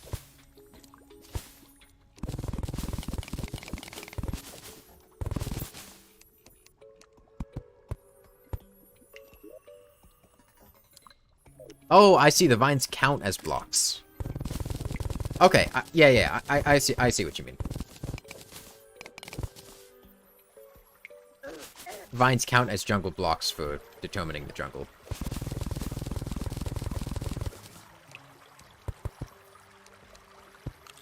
Yeah, it'd be a little awkward because Plantera's attacks go through blocks, and they can break vines pretty easily.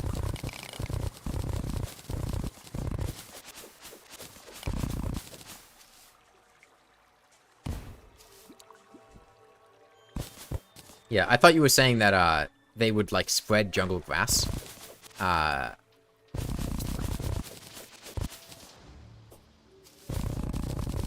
my hunter potion still active? It is. Drink it, just so it doesn't cool down. Okay, 2 more life food. I can get the hell out of here and not come back. Well, aside from Fort Plantera.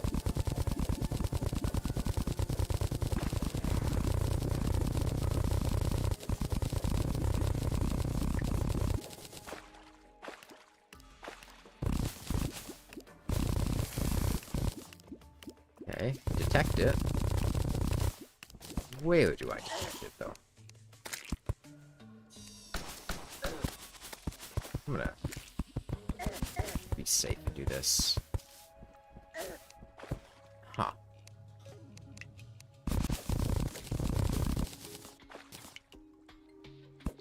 Good luck. Thanks, Yama. Okay, it was down there somewhere. These angry trappers are making things a little awkward, though. Because I don't have good attacks that go through blocks. I have Bagnacks, but Bagnacks can't attack downward. Let me do this, and then maybe I can just get him in a stunned position. No.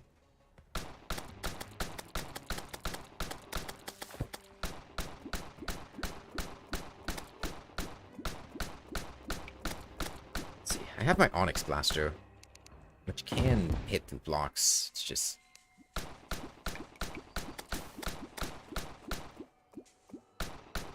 only a couple more, though.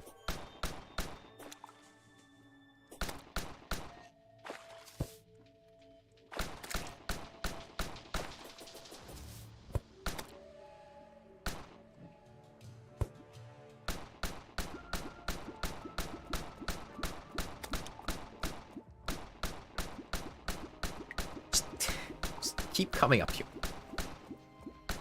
Thank you. God. Life food is down here somewhere. Is that it? No. It wasn't. It's over to the left. Let me knock near them.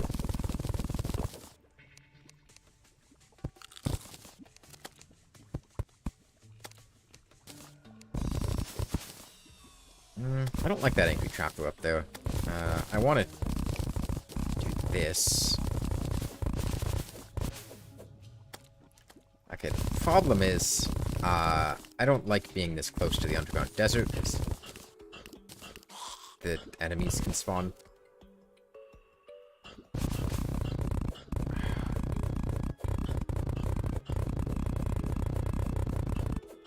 The main thing is just dune splicers. I hate dune splicers, the giant worms in the underground desert, because you go anywhere near the background walls, and they just spawn and fly at you in the middle of nowhere. Yeah, no, that's a digger. Okay. Thought it might have been a dune splicer.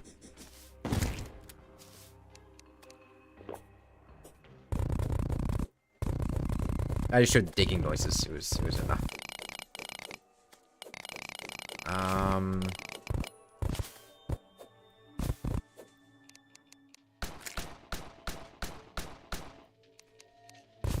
Okay, there's a life food. Did it just grow, or did I happen to... No, it's over this way. What is hitting me? Oh, there's a bee here.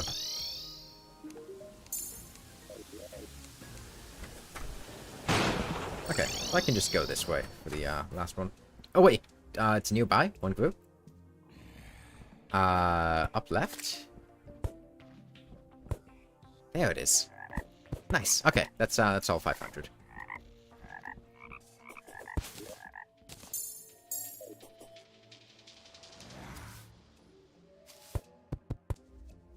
Okay, and what is the status on this? Still not jungle here. I'll put some of this down. Hopefully that'll help. And oh, there's more life food here too.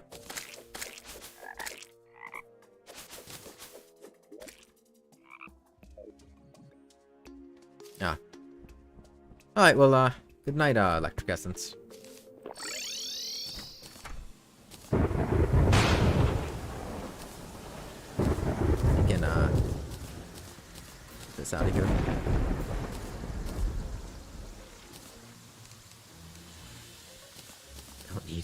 I don't need 5,000 blocks of dirt.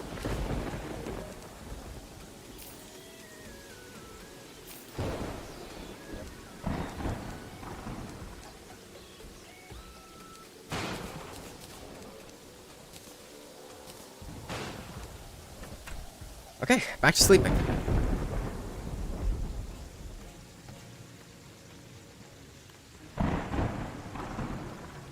I could...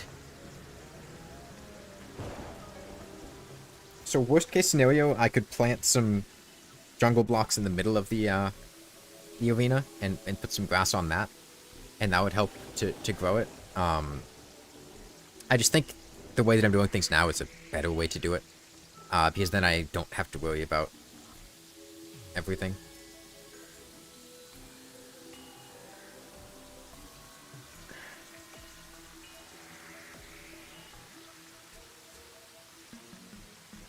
Oh, and I do want to, well,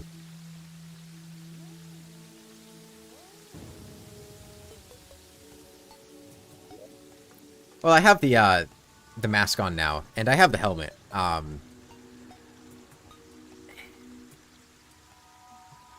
It's mostly that I just don't care. Is the main thing. Unless I'm fighting bosses. If I'm fighting bosses, I'll just use the helmet. But for just, like, regular enemies, I don't really care about, like, 15% damage. I'd rather have the 15 defense. Because I can just shoot them again. And that'll make up for the damage. But for a boss, I'm gonna switch over to the helmet. The other thing, which I just remembered, is... How do I go about doing this? I think if I were to cover the floor with honey, I think that is the best option I have, and I think that would go very well, because it wouldn't remove the jungle grass. It would prevent spawns, I think, because I don't think things can spawn in honey, and even if they could, they'd be extremely slow. And it'll also catch Plantera's spiky balls and prevent them from bouncing around a lot. And the best way to do that would be with honey bombs. Because, I mean, doing it by hand, duping honey, would be a huge mess. But honey bombs would do it. Which means I would need to get dry bombs. Which means I would need lava bait. I don't think I have any lava bait. The thing. I could dupe it by hand, it's just... Well, if it's only a thin layer... Well, it is a big arena. The problem with catching the hell critters is red devils exist now. But I only need, like, 1 or 2, probably. And I don't need efficient hell, I just need to get the bait. Rip regular sunflower in middle of arena. Oh, does honey get rid of... Oh, honey does get rid of those. Well, I can just put it, like, underground there or something. It's fine. But yeah, I think honey is the way to go. Because unlike lava gets rid of the jungle grass, and then it would make it a little awkward in the middle here, because it'd be more difficult to have this count as jungle. Yeah, I'm gonna need a fish and lava for that.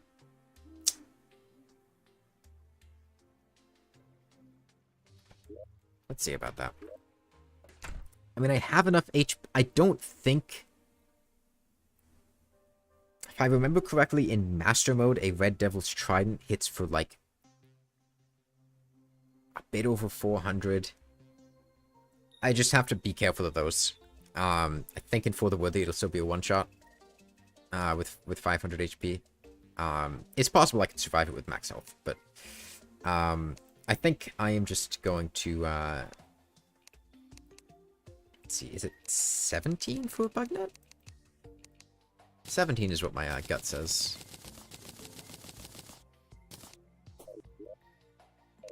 $480. Okay, so base would be, what, 160? 320, 480, 640? Okay, so if I had a Life Force Potion, I could survive a hit. For the Worthy does scale ranged attacks. For the Worthy does 4x. So regular is normal, Expert is 2x, Master is 3x, and For the Worthy is 4x. So it does 4 times as much damage as the normal. On top of that, though, For the Worthy also has an extra 33% damage to all melee attacks, which makes melee attacks hit for an insane amount, and range attacks just hit for a little over Master.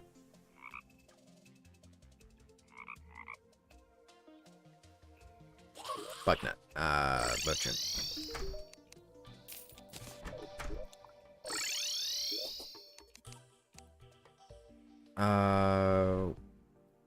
Wait, don't here. That was 15. Okay, I was close. Okay,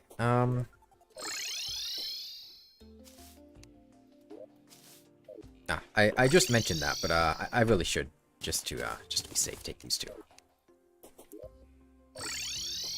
I think the more dangerous thing would probably be like accidentally summoning the Wall of Flesh. I can take the Wall of Flesh pretty comfortably right now, but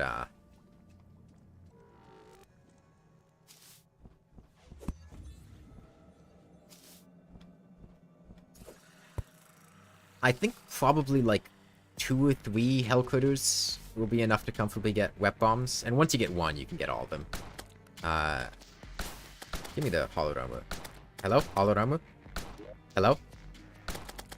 There we go. I love when Crystal Darts do that. It's so much fun.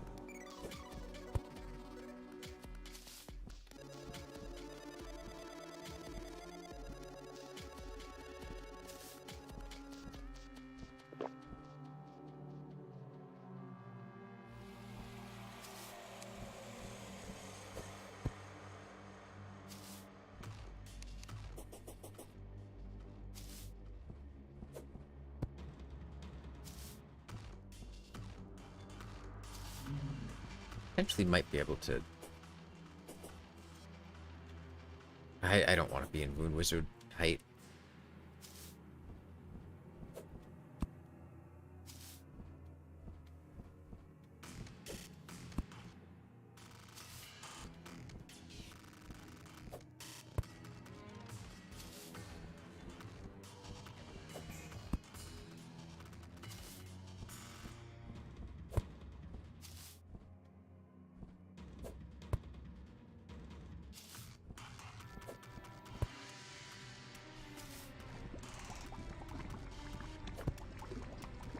Honestly, potentially just like 1 critter will be enough. Getting Hell Critters can be such a pain sometimes, though. I passed so many earlier.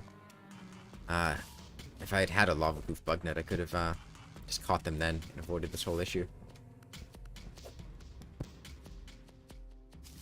I'm avoiding stepping on the ground because things can teleport in front of you. And I'm mostly keeping an eye out for Red Devils because those are the main threat. That sounded like a demon, not a Red Devil. Based on the fact that it was 4 hits in the succession that it was. That's gonna be awkward. Shit. Okay, that should be enough to drain it.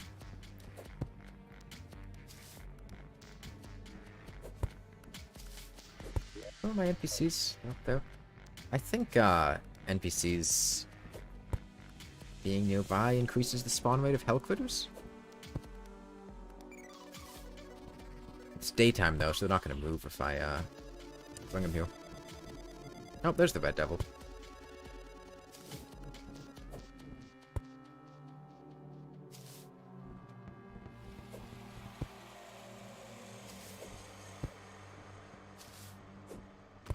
Maybe Crimson? Because Crimson doesn't have, those higher spawn rates? Maybe. I mean, I'm just, like, 1 Lava Snail. Like, a couple of Hell Butterflies. That's really all I want.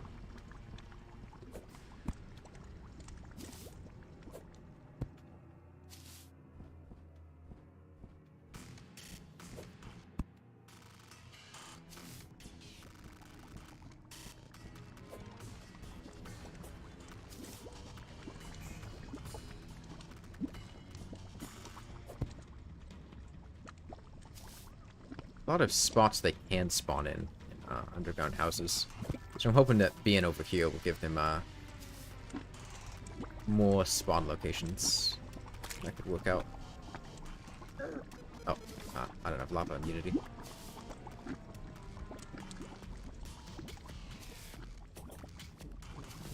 Oh, no. Bad Red Devil.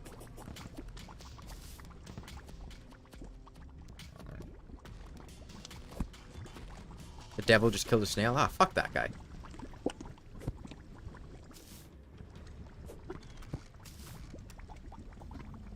That's why he's the devil. He kills snails.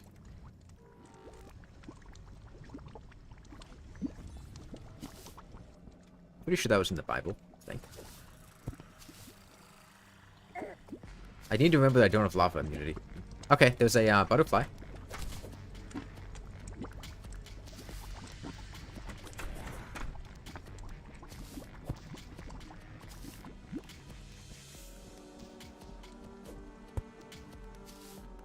I think I heard something behind me.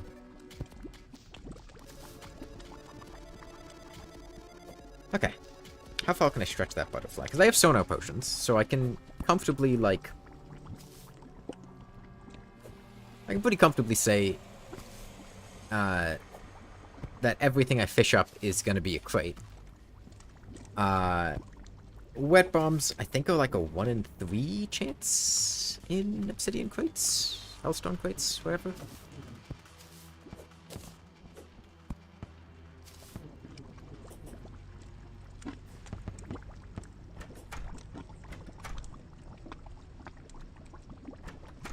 Problem is I'm not going to be having great bait. I got the mechanics rod, but hell butterflies are a very bad bait. They're only like 15%.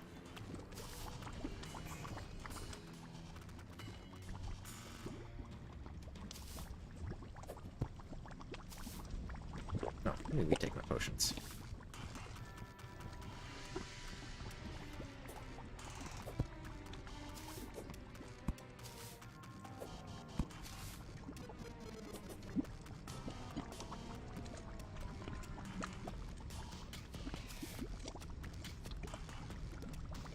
I would say like 3 pieces of bait. If I can find like a snail, I'd be happy with that. Snail and 2 butterflies should probably be enough to get some wet bombs. Oh, bad red devil.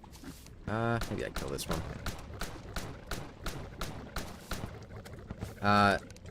Would be a bad idea. I'm just gonna do that. I was concerned about the voodoo demon dying, because I was not in a good spot to have the wall of flesh spawn on me.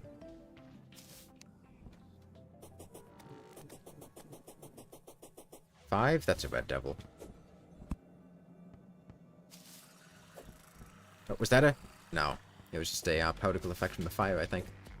Thought it was the trail of a hell butterfly.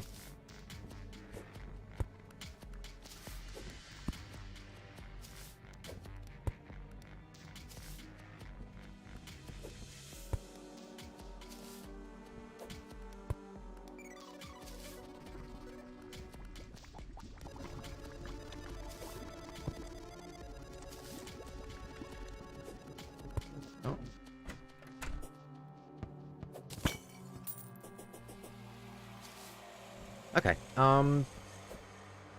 I said 3. I'll wait until my life force buff wears out.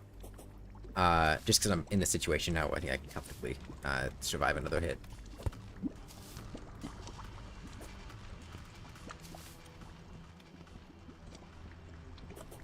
Well, a hit. I don't think I've gotten hit by anything. But if I were to get hit by it, I could still survive it. Which is kind of the whole premise. If you haven't noticed, like, the whole theme of the way that I do hardcore things is... At least in this, like... Try to give myself enough health and defenses to survive a single hit just so I don't get one-shot. I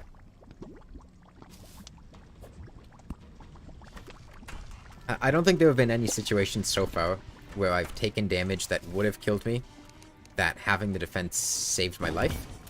Oh, there we go. Okay, now I need to find a good lava pool. There's a good lava pool over there. Hollow, desert, wraiths exist, but if I put background walls on me, I'll be safe. Yeah, I think that's the place to be.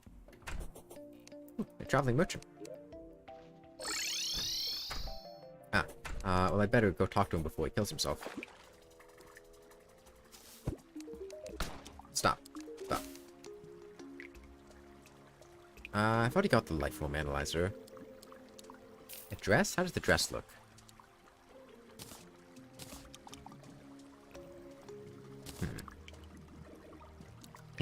Can't judge the dress. I don't know if I like that very much. No, hold up. Take the dress back. It's a scam. See that? That right there? That's terrifying. Merchant, leave it open that door. Let's see what he was trying to do.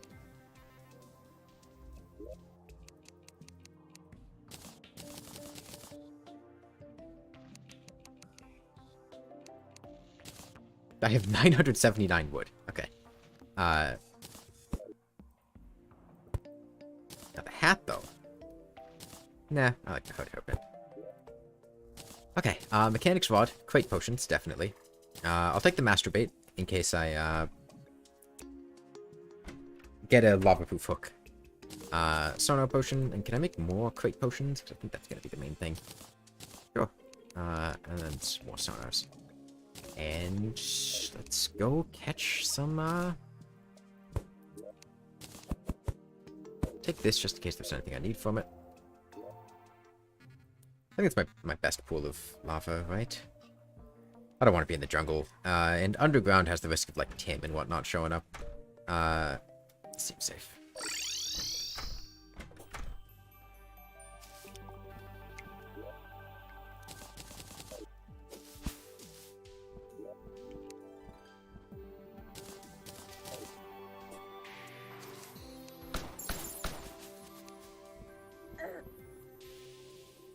This is a fine pool. I'm gonna block this off up top, just so there's nothing, nothing that makes its way down here. Yeah, let's get started. Yeah, this is one of the nice things about For the Worthy, is that you can get the lava pools anywhere, so you can just fish, in lava anywhere.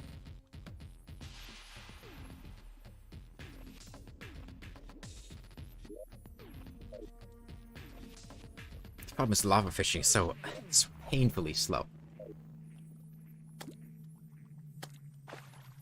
I could, if I were to break down that wall over there, it'd be a little bit bigger, but I think this is probably already like 300 blocks.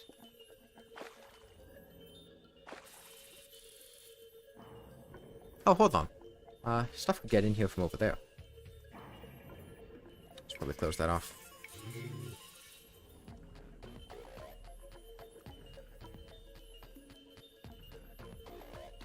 Ah, but they're gonna get trapped on that block up there, so it should be fine.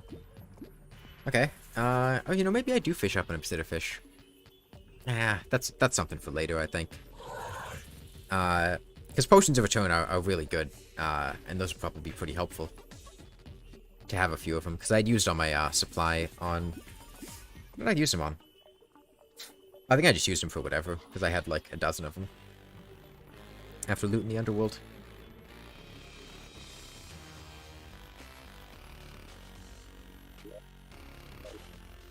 As soon as I get a wet bomb, I can just leave. And I don't have to worry about this anymore.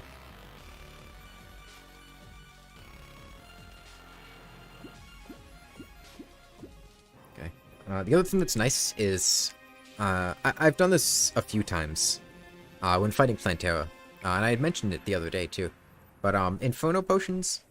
There are very few very specific situations where Inferno Potions are really good. Because in normal situations, they're not very good. But those situations are like the Eater of Worlds. Inferno Potions are very good for the Eater of Worlds because they will completely destroy the Vile Spit before it gets to you. So there's no chance he can hit you with his ranged attacks. And also, like, the damage over time, it's pretty strong, so it lights all of his segments on fire. And that's really good. Against Duke Fishron, it'll pop his bubbles to stop them from hitting you. Against Plantera, it'll pop the spores in her second phase before they hit you. And it'll do the same thing with the giant glowing mushroom bulbs in glowing mushroom biomes. Which makes them really good at surviving down there, because those things hit really hard. And that's all that comes to mind for Inferno Potions being good. Worst case scenario, they're just, like, okay.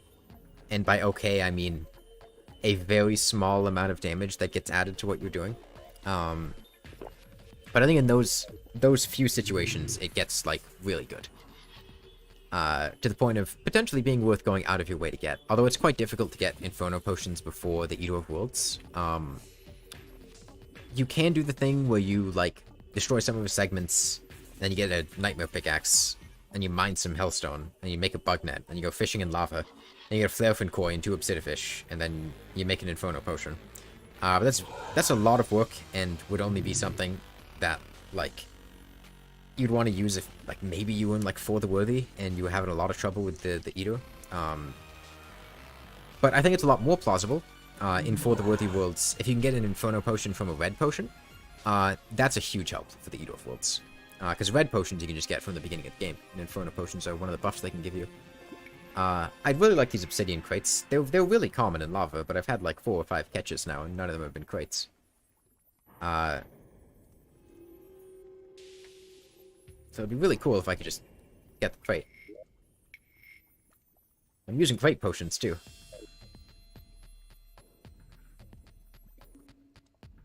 Oh, hold on. I wanted to put player-placed background walls around me, because I think wraiths can't spawn if you're sitting on player-placed background walls.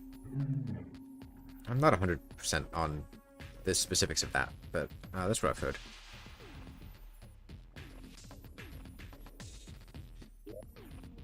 I should also probably, like, upgrade my accessories at some point, but I don't even know what I want. Like, Magiluminescent isn't great at this point, but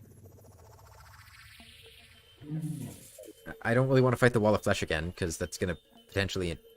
Like, best case scenario, I'd get, like, an Avenger Emblem at this point, and the Avenger Emblem isn't even very good. It's just, like, 12% damage, and I mean, that's not nothing, but... It's just kind of whatever.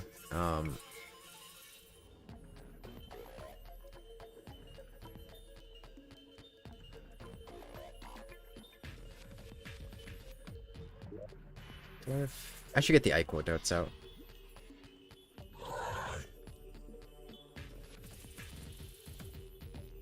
Yeah, no, I'm not going to the Hard Mode Dungeon. If I had spent a lot of effort terraforming it in pre-Hard mode, it could potentially have been plausible to go there and survive and have a decent time, but it would have taken a long time to prepare it in that way. And it still wouldn't be completely safe. But especially with how the dungeon is right now, with, like, I think the biggest thing are, like, the casters, ragged casters, necromancers, and things like that, but also just, like, skeleton snipers,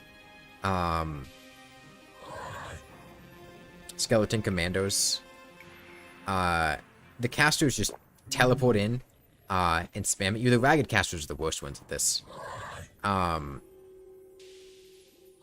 But the skeleton snipers are pretty bad for sniping you off screen, too.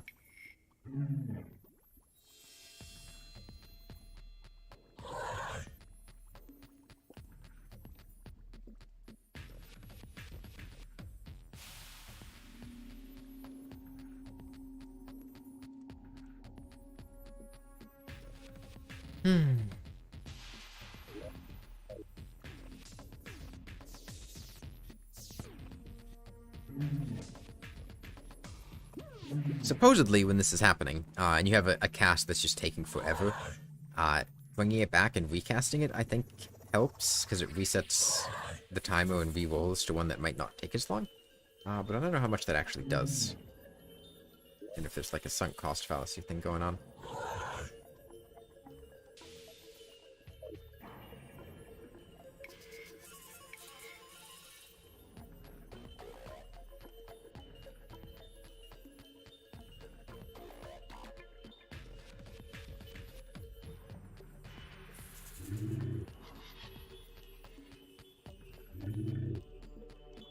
Oh, you know what I could have done? And actually, I could just go do now. Maybe once this Sono and Crate Potion wear off, I'll go do this. I could grab my bed. Yeah. And, like, Avenger Emblem's fine. It's just... I don't really care that much, and Magiluminescence is still helpful enough. And I don't think I want to... It's mainly the Red Devils. I have a Quiver, I just don't have a bow. Yeah, once I get the Tsunami, from Duke Fishron, I'm probably going to switch over to the Magic Quiver.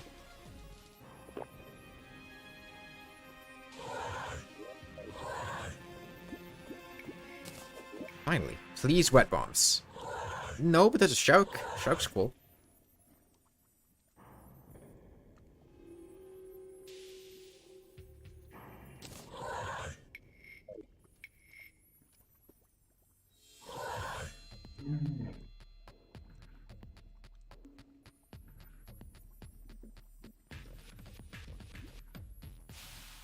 Yeah, the problem is, as of right now, I don't think there are any bows that are I don't really think there are many weapons that are better than the Dart Pistol that don't come from Duke Fishron.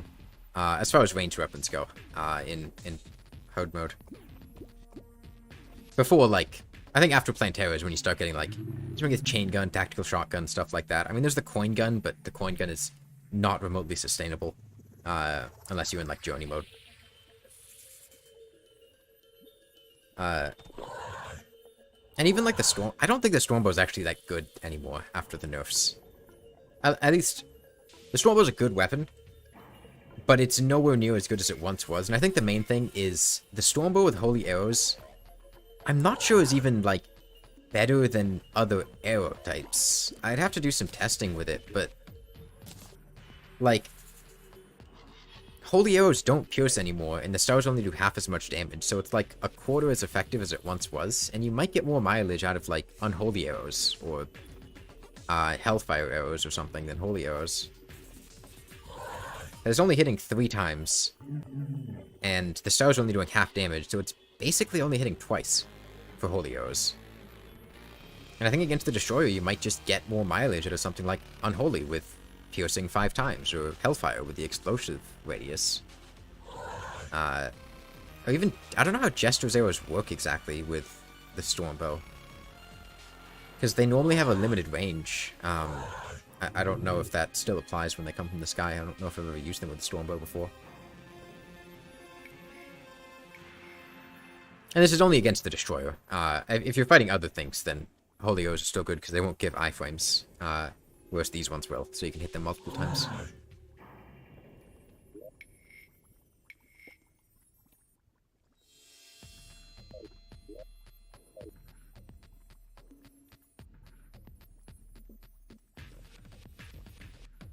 I think it's a lot more comfortable now. Once you're in For the Worthy, and you get 500 health, and you have a lot of defense, it's a lot more relaxing than it is initially. And I'm also... I've been having this issue, I think, with this entire run, where I'm still kind of in the mindset of the 1 HP thing. Where it still feels like I need to be paranoid about everything.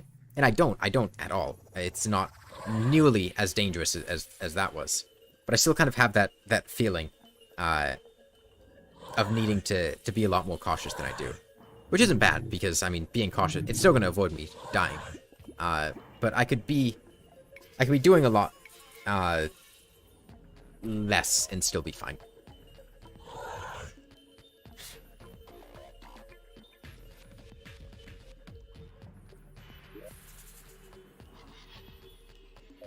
Out of crate potions now, which is unfortunate. I could go back and make some more. Maybe I will come daytime. I'll expand that over to get that extra little bit of lava.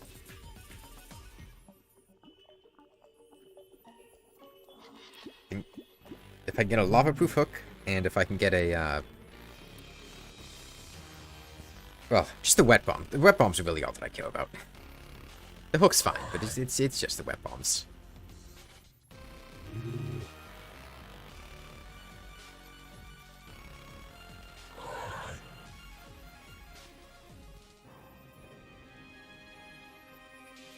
Yeah, I might, I think I'm probably going to do one more stream, assuming that I don't die, which I'm operating on the expectation that I'm not going to die.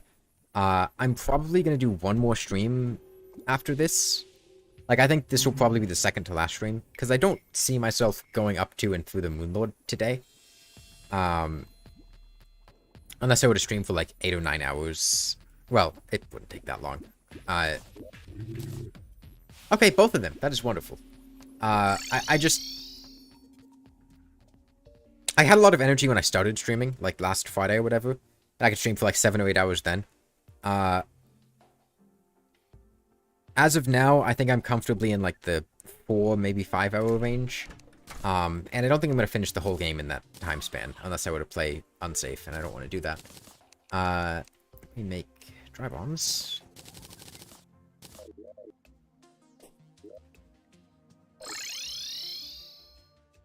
Huh.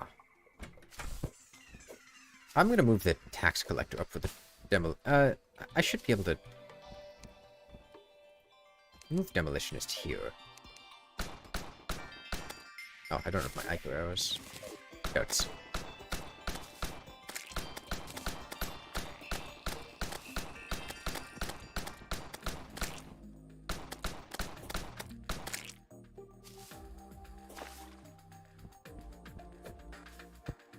Hoping the tax collector will move back to that floating island.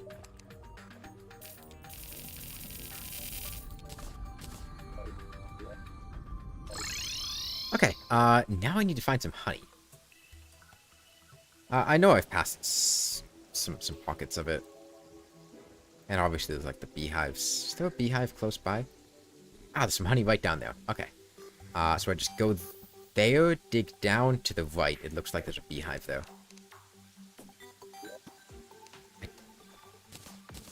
I'll take these, but I don't think I need to take a life force potion. Hoping that is not a decision that I regret.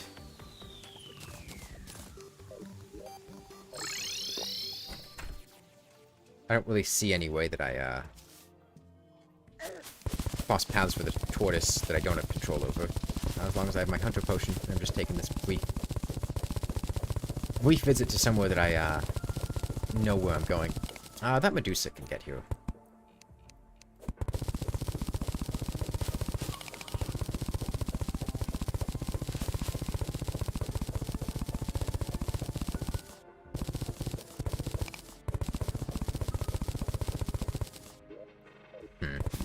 Gotta get across this.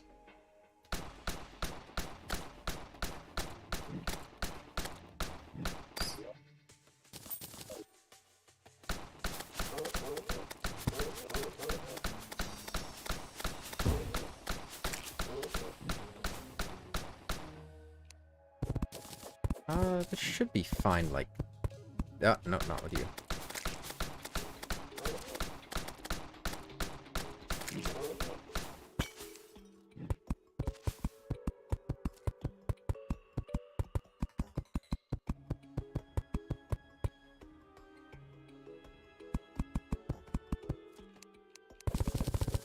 Okay, now I just need to get some honey.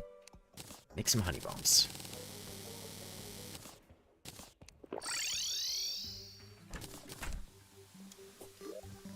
Now, let's make sure this works how I think it's gonna work.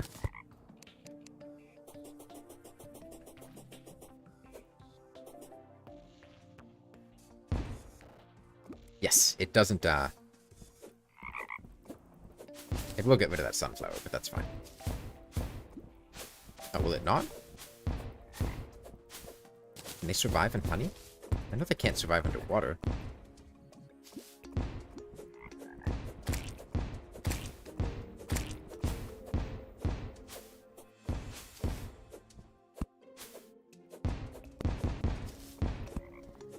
It might just be taking a sec to...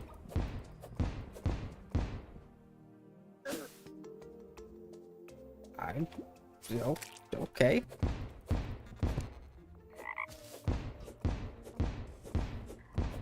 Sure.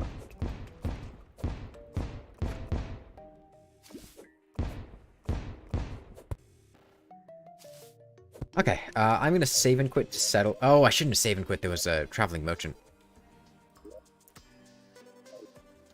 I was saving and quitting to settle the liquids.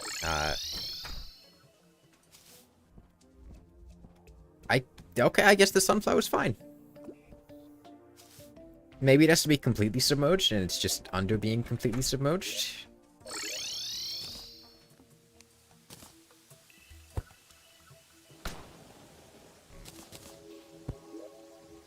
Okay, let's get you in there. You in there. all these. I can get some money. Where's my shadow key?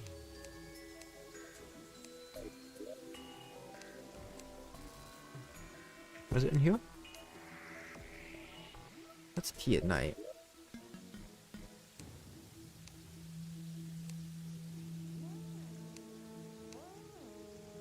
Did I sell my shadow key? I don't really remember. Whatever. I can just sell these. I'll keep the blood, I guess. Inventory. Is it in my inventory? I don't care. It's not that much money.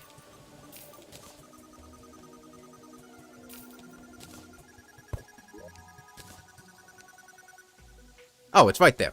I'm just blind. Okay.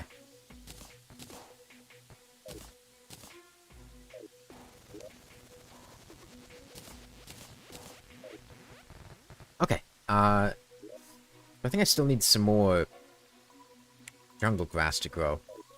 So I'll sleep a bit more.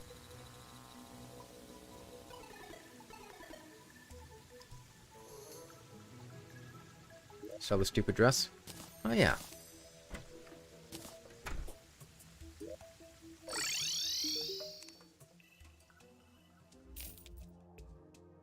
I have bag next to you. I can sell those now.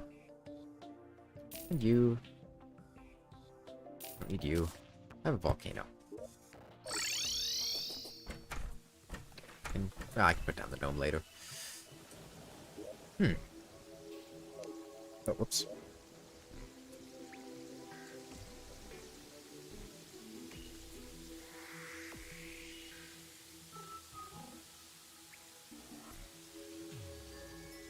Okay.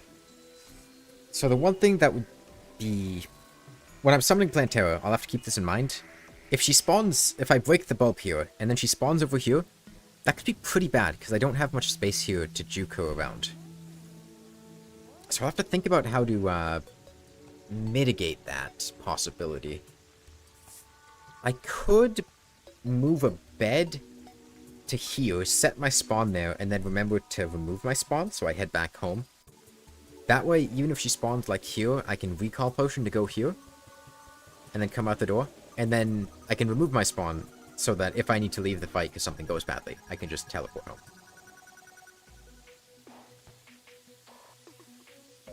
I think that'll be a good option. Potion of Return? That is true. I don't have any Obsidifish, though.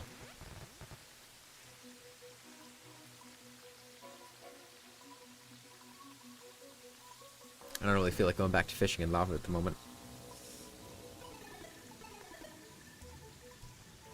Okay, what's my actual strategy for it going to be? I think I just spam Ichor arrows. The last time I did this, I had used crystal arrows. Oh, actually, I know what I can do.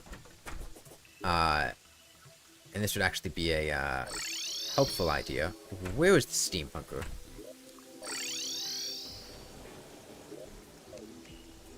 Oh. Of course she's in the desert.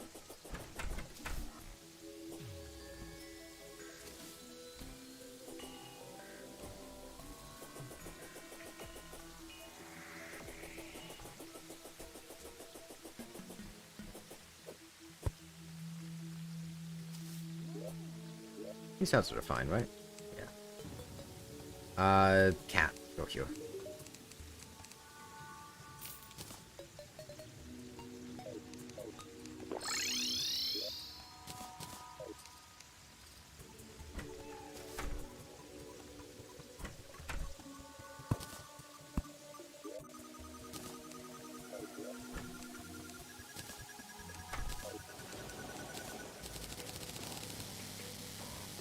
Not yet, no.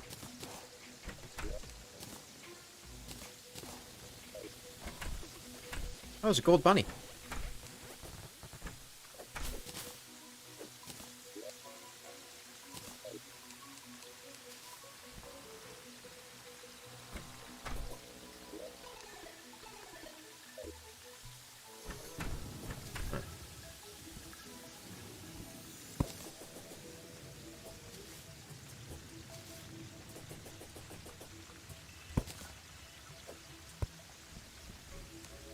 Full moon. Oh.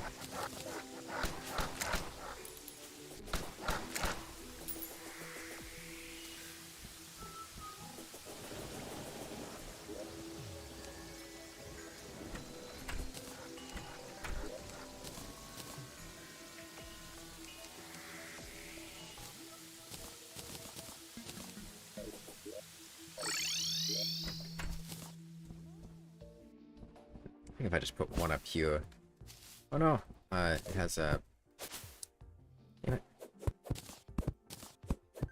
It's 3 blocks tall.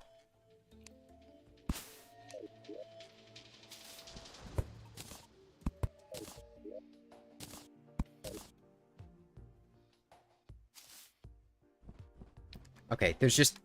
The area that isn't jungle is significantly smaller now.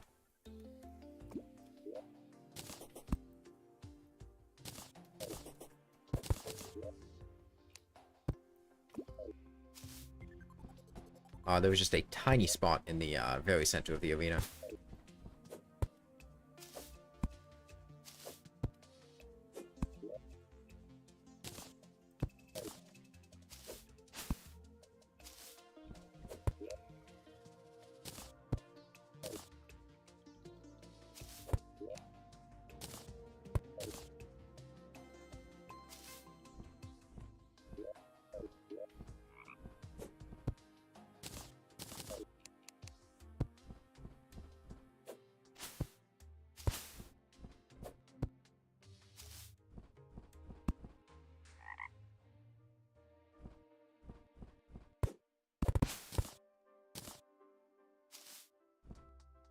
Hmm.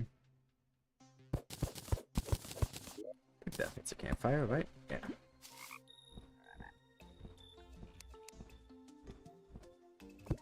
Alright, I'm gonna put some more torches around too.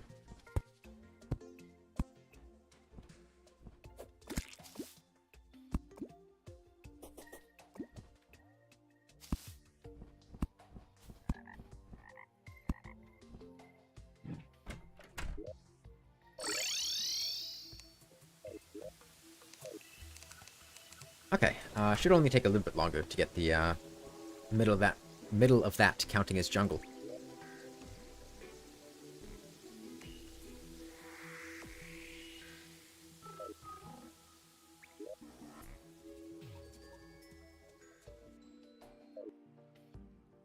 I can put my gnome there too, I guess. Might as well. I'll just put it here.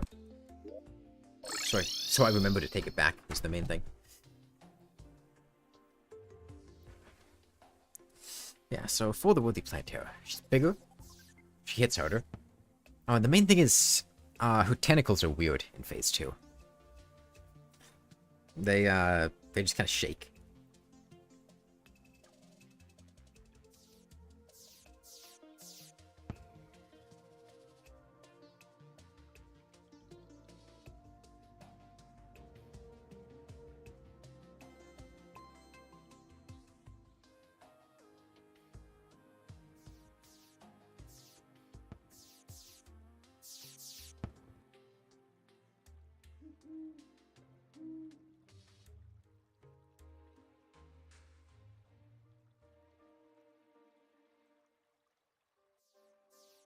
Okay, so a solar eclipse. No.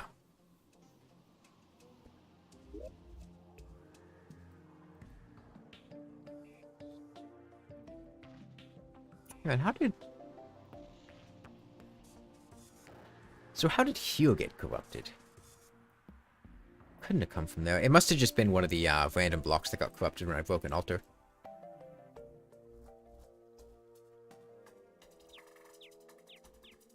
Because I don't think there's any way it spread from there to here fast enough.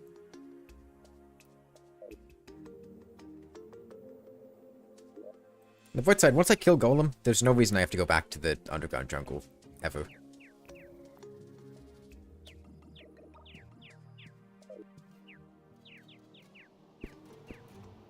Unless I run out of chlorophyte, but I have enough chlorophyte, I don't have to worry about that.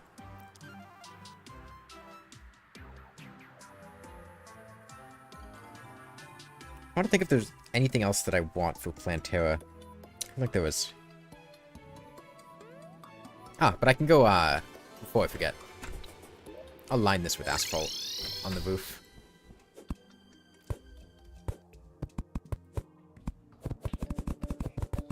So this serves a very specific purpose. If you haven't seen me fight Plantera before, I have water walking. I should, and if I don't, I can make more. I have sharp fins. If you haven't seen me fight Plantera before, what I've been doing recently, with a strategy that I found that I like a lot, is if you take a gravitation potion and sit on the ceiling, the spiky balls will bounce around underneath you, and that makes it significantly easier to avoid them. And it functionally works out to be pretty much the same, because you're just going in a circle around it. It doesn't matter if you're on the ceiling or the floor.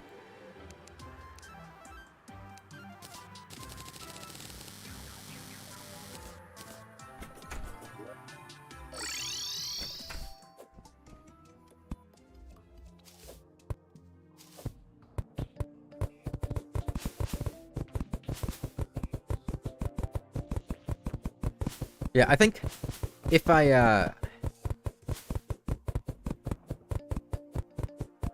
do they? I thought they got caught on platforms. I don't usually use platforms for Plantera, though.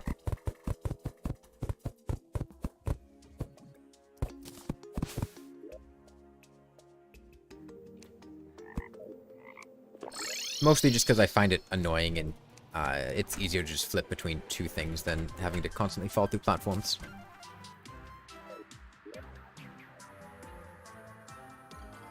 Yeah, enemies can't spawn on the ceiling. Down here, there's honey to hopefully stop the spiky balls, but even if it doesn't, I'm up there, they're down there. And I don't think enemies can spawn in honey. Because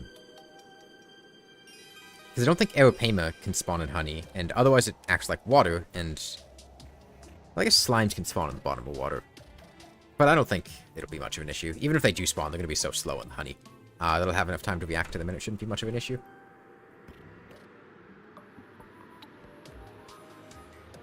But yeah, I think the biggest thing, big takeaway here is if you're ever building an arena for Plantera, moving a couple NPCs nearby makes it so much smoother of an experience.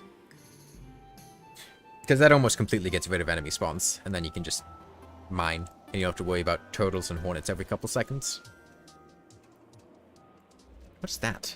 Oh, that's the bastard statue. Yeah, I'd mentioned this before, but the really nice thing here is that as soon as I'm done with Plantera, I can just put some actuators here, go up here, summon Golem, and then bring him right back to the same arena. I'm probably going to drain the honey before I do that, though, because I don't want... I have no idea how Golem is going to act if the floor is honey. I imagine he's going to get slowed down by it, but I have no idea how that's going to make him behave. Oh, so I'm probably just going to drain the honey, and then... it's going to take a sec for the... It's going to take a while for that much honey to drain. Probably save and quit to settle the liquid. Yeah, I can just do Golem in that same arena. And that's really nice.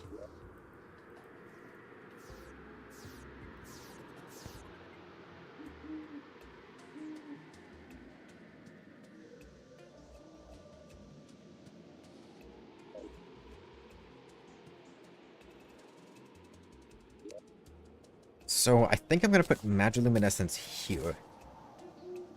And the reason for that is I can keep a Bazaar in my inventory, and if Plantera happens to hit me in her first phase... Do I have an Artificial Corruption? No, I could do that for some Ebon Koi to get some Wrath Potions. But I might do that between streams, because I don't want to do too much fishing on stream, because fishing's kind of boring.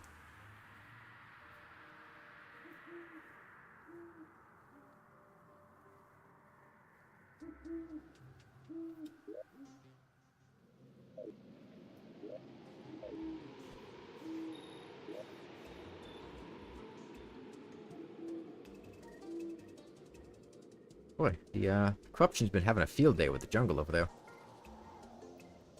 Oh, no, that's just where it spawned with the V. Yeah, oh yeah, speaking of that, which are the accessories that I'm actually missing for the Armor Shield?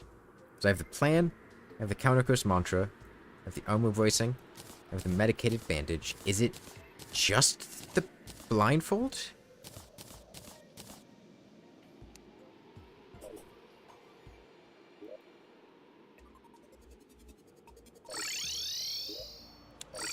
Yeah, I know I'm missing the blindfold. I'm trying to see if it's...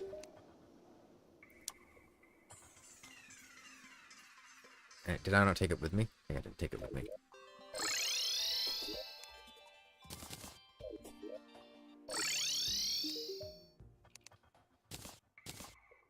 Yeah, just the blindfold. What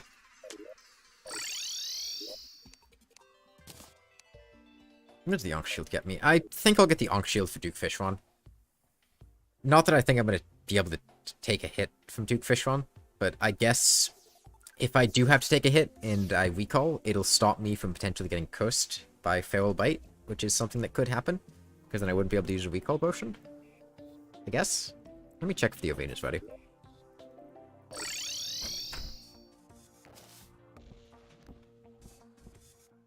It's about here. It's just this middle part here that I care about. Okay, you know, there's a very tiny spot right here.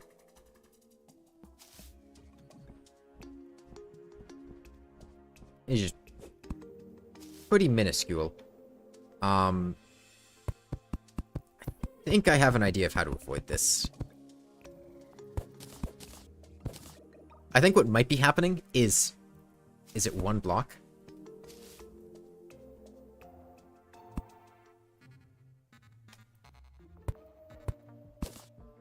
I think there's a very small spot between the top and the bottom that's too far away from either of them to count.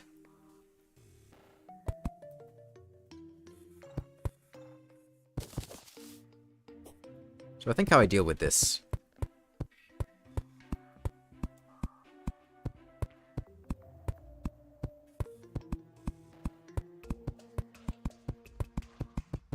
Yeah, that must be what's happening.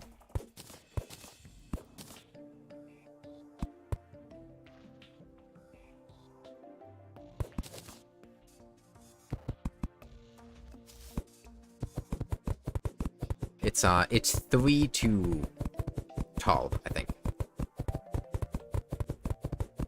And I think there's a very small spot here in the middle that's not counting.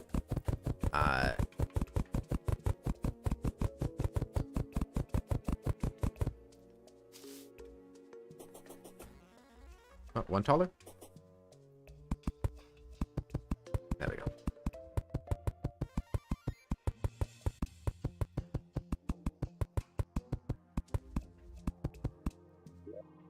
Maybe not, actually. Maybe I just let it grow a bit more.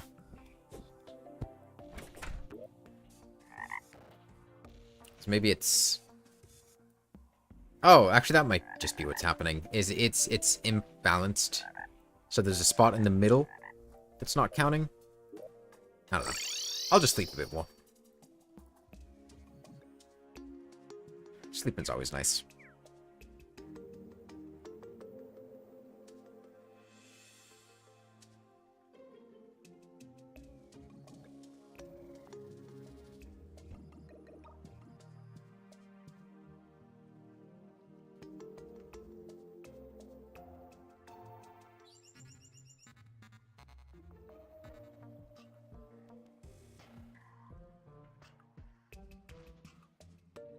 Oh, you know, an accessory that I could probably use is just like a worm skull for a brain of confusion or something, but I'm already invested at this point.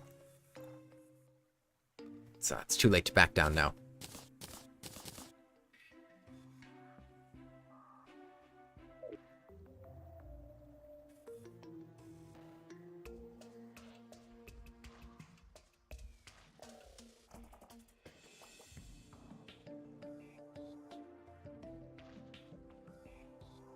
This is always the worst part of building a Plantera arena, in my opinion, is just having to wait for all this.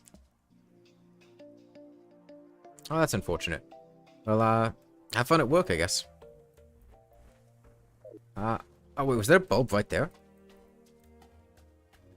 No, it's a beehive. Okay. What I could do, which might speed this up, is I could come break this grass. And this grass might drop seeds. And if it drops seeds, I could, plant some more grass. No? Maybe this grass down here?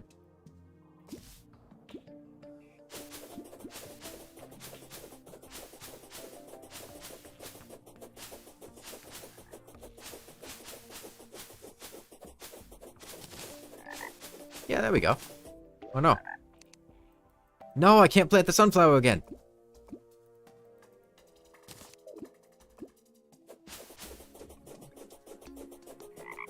That's unfortunate.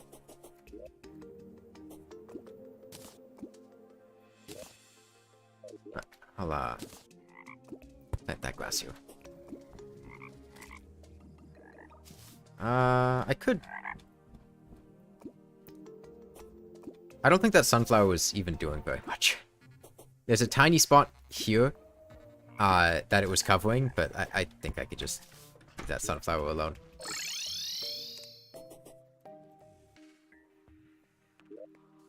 Yeah. He had a great end of his life just sitting in honey.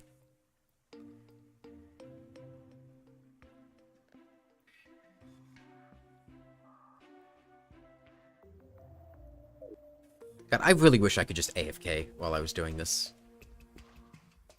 Anything but a hardcore character would be fine to do. Anything but a hardcore character in hard mode. Because in pre-hard mode, it's fine. There's nothing that can really cause you too much trouble. But now there's solar eclipses, wraiths. I mean... I could try to make my house safe, but then I can still get...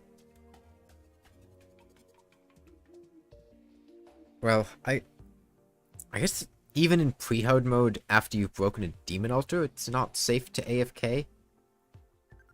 At least not near spawn, because you could potentially get a goblin invasion, and then goblin casters could show up and kill you.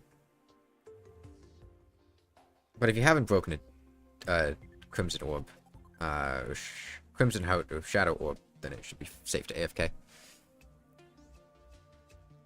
Oh, that's right. I was thinking it was safe to AFK when I was doing the 1 HP stuff. Because it is safe to AFK because you can't get goblin invasions because you don't have more than 200 health. That's part of why I was AFKing so much doing that. Is just because there's no risk. You just sit in a bed and nothing can show up. You can't get blood moons. You can get slime rains, but they are exceedingly rare if you have less than 140 health. I think I had one show up in the entire time I was doing things. It's another falling stone, eh? Already kind of gotten past the point of the superstar. Well...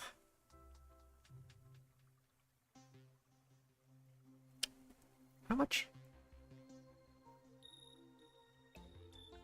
Actually, yeah. You know what? Yeah.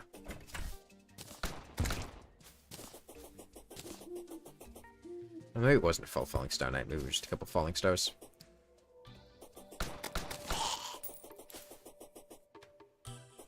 This, yeah.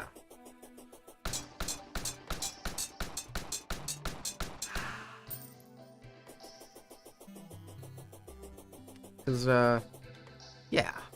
Yeah.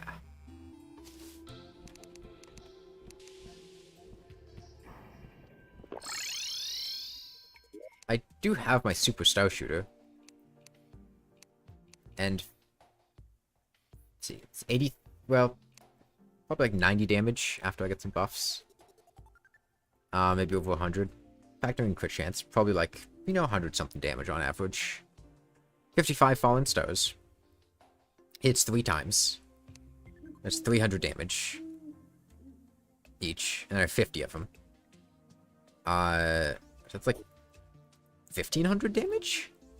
Maybe like 10,000 on a more conservative estimate, but I think using the Superstar Shooter to finish off Plantera could be a solid choice. Because, I mean, what else am I going to use my Fallen Stars on?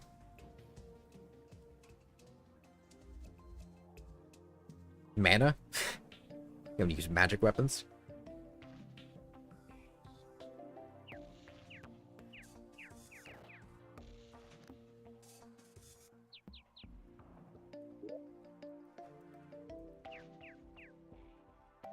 Maybe I should have put the grass up there. Maybe that would have spread more effectively.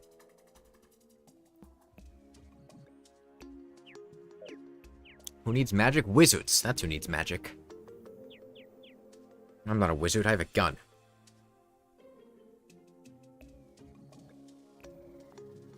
Well, a gun that shoots darts. Made of human urine. The urine of something. I don't know whose urine exactly. That is infinitely more effective than any spell.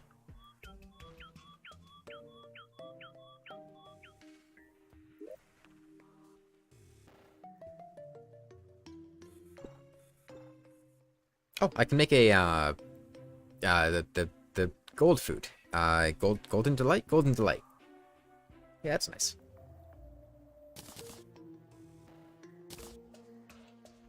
I'll put down this zombie banner.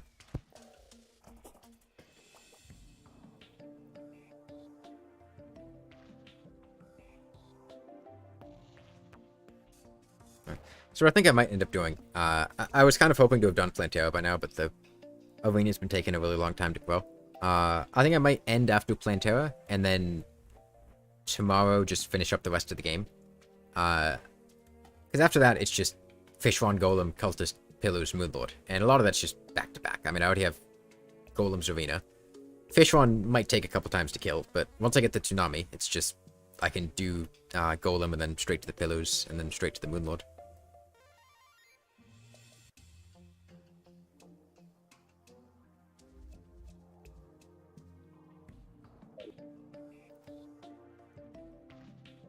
Again, assuming I don't die. I just kind of operate on that assumption, usually.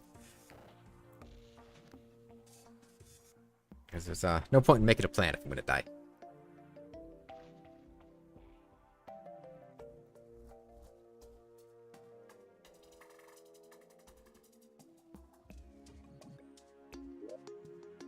Wonder how this looks with, Oh, that is a nice color. Does it inherit that with... Actually, honestly, I think I kind of prefer the regular slime because it's shaded better. The bright purple dye doesn't do shading very well in the slime mount, it seems. It's kind of a flat color.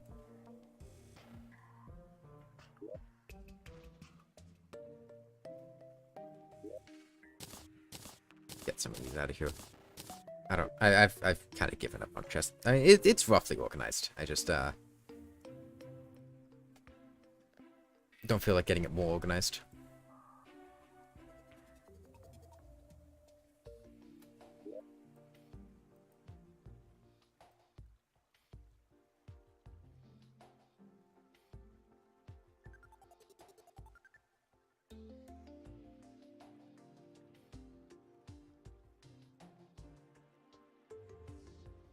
Yeah, looking at it, it doesn't really look like there's enough jungle grass immediately here for this to have counted as the jungle, so I think it was just counting this.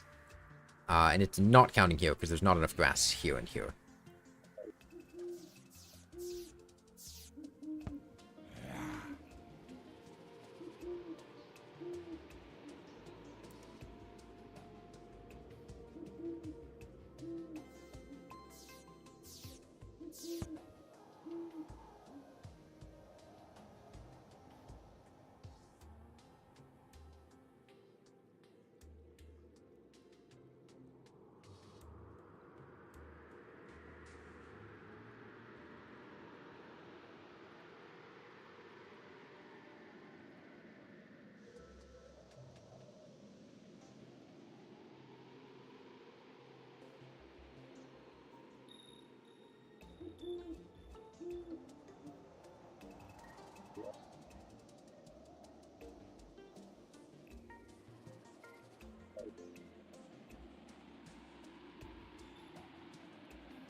Oh, traveling merchant.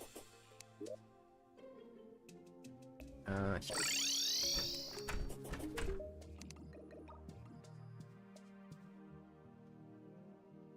Question is, does this dress look nicer?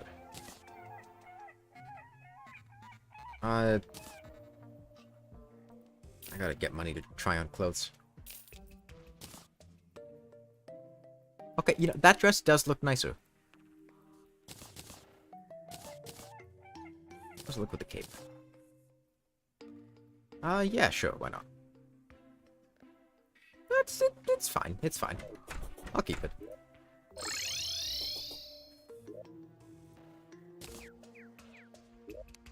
Sure, just wear that. I don't need money, but like I can get money easily. It's not that big of a deal. I have like 3 stacks of hellstone, or if I need money, I can just go mine obsidian and then sell some hellstone. See, like all this. It's just Celestial Star 1. That's the one that makes the pet, right? The problem with the pets is pets that have visual effects or that don't constantly stand right next to you scare the hell out of me, because I react to movement, and I really don't want a pet that I'm not used to, like, coming flying at me from off screen, because I feel like that's an attack, and that something's gonna, like, kill me. So I try not to have pets like that, when doing stuff like this. Because I'm usually not looking at my character, I'm usually just looking in the area around me and just scanning for movement. And a very fast projectile, like, flying towards me at a high speed is really, really stressful.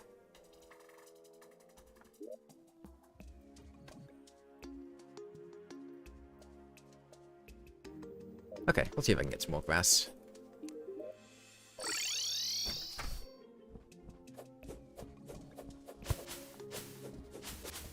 You say that, but yes, yeah, I would believe that the smiling, glowing star is going to kill me.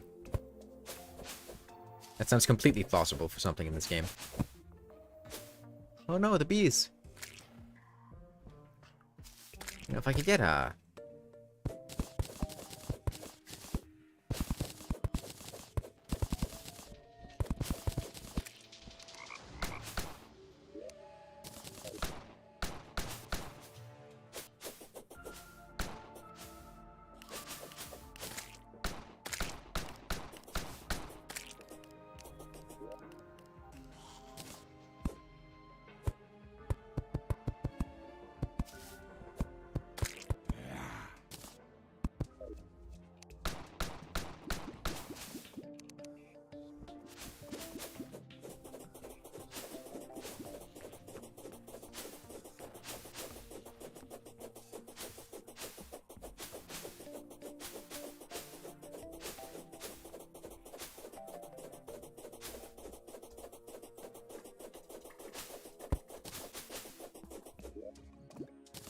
I want to move the bass statue a little this way anyways.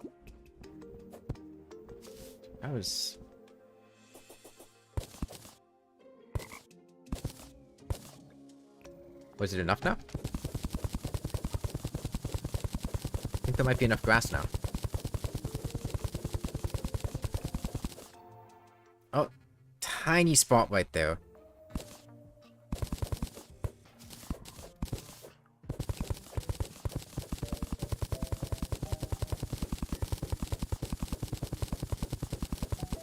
Okay, just a little bit more.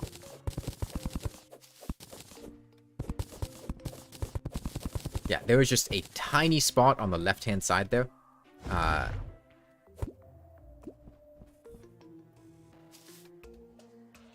But otherwise, it's good. So I will just give it a little bit more time. Maybe another day, and then it'll be ready. You gotta make sure your arenas are fully cooked, all the way through to 165 degrees. You don't want a tiny spot. Just a little bit that's a little undercooked could potentially carry over diseases. So you gotta make sure the whole thing's ready.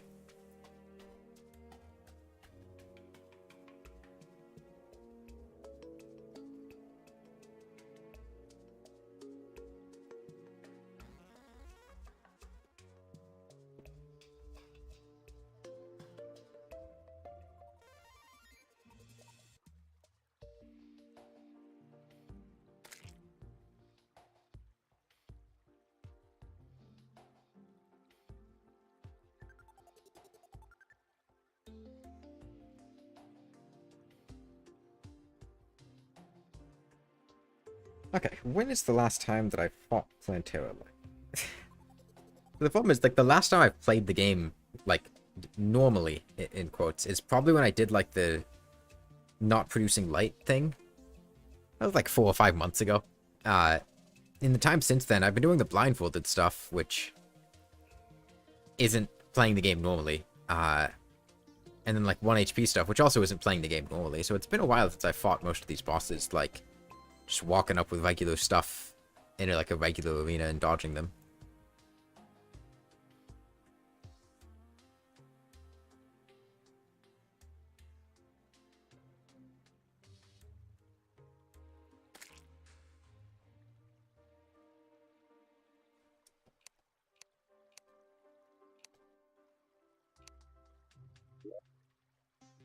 Okay, so I got my peace candles down. I got sunflowers. I got the campfires. I have the basset statues. I have the Hout Lanterns, if I didn't say that yet. Should be all the AoE buffs. And then... I wanted to move my bed down there when I was ready. Okay, I think I'll fight Plantera today. Yeah, no, arena poisoning is a serious problem. The arena lobby's been trying to get rid of... God damn it.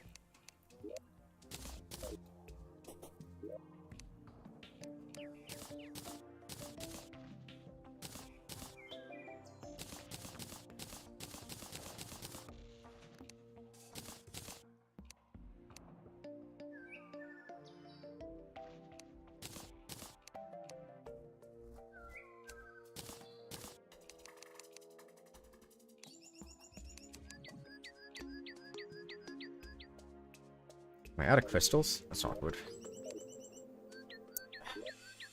Am I gonna do that?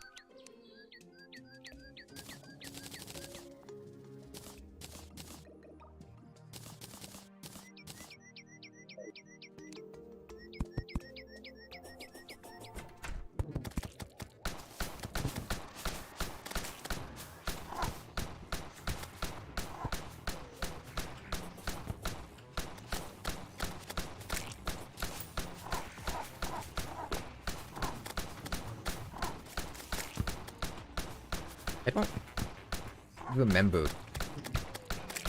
Goblin Sorcerers super well.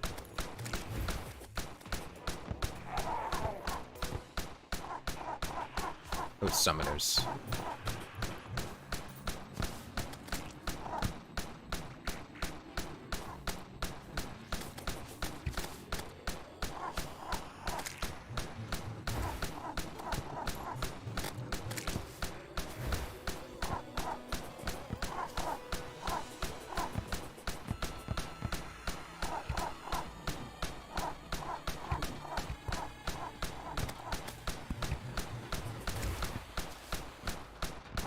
Yeah, they're really a pretty annoying enemy.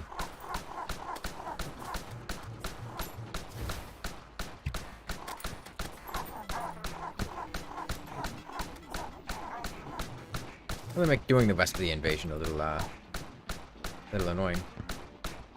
I also do not remotely remember how much damage they deal.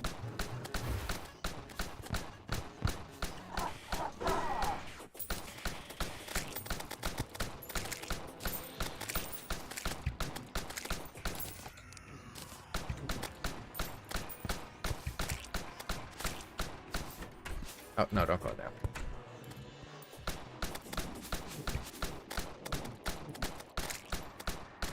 Yeah, I don't have any plans to find out.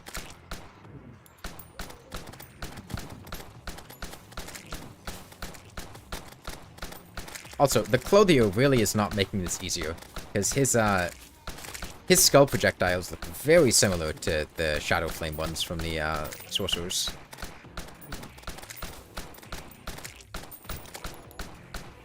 Oh, Summoners.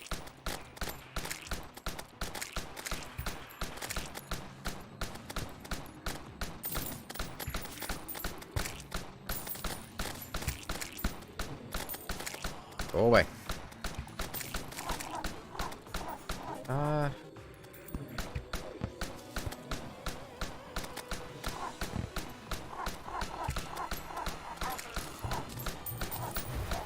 Thankfully, the Dart Pistol is really good at dealing with summoners. Don't like all these casters, though, teleporting in front of me. That's a bit annoying.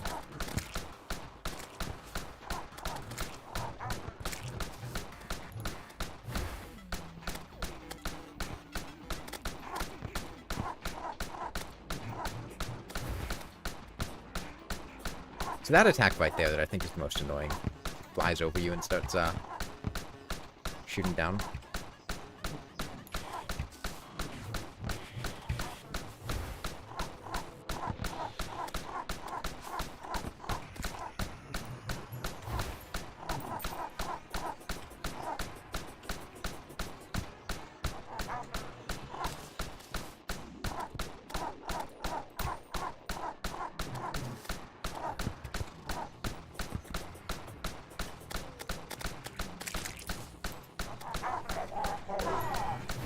I would have rather dealt with a pirate invasion than a goblin invasion.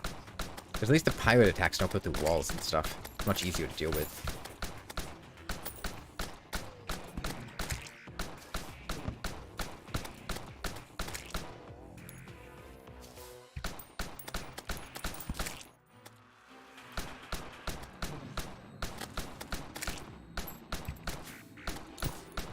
Both of you died? Oh, yeah, I'm gonna have to wait till one of them respawns to be able to get to the jungle anyways.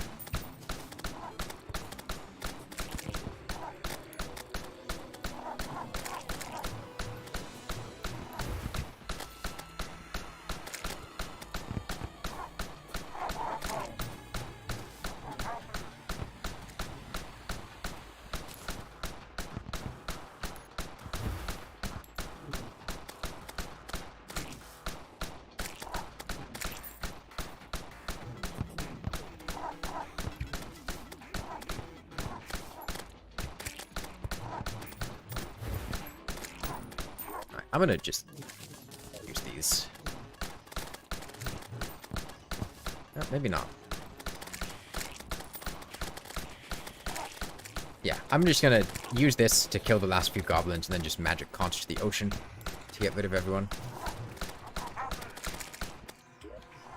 Get me out of here. Okay. But I can pylon from here. Like, I can conch to the ocean and then pylon. That's fine.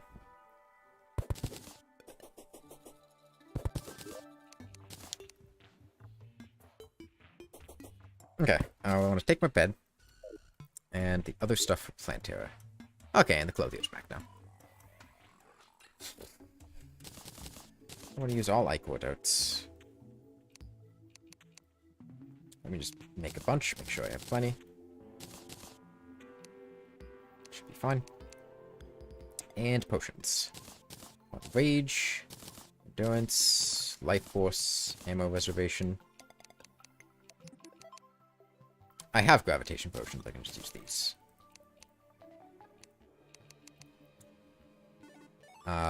Night Owl's good. I shouldn't need Shine. Hunter. Iron Skin. Swiftness. Regen. Water Walking. Should I get Water Walking? I don't have any Water Walking potions. Okay, well I can make some then. I think that's everything.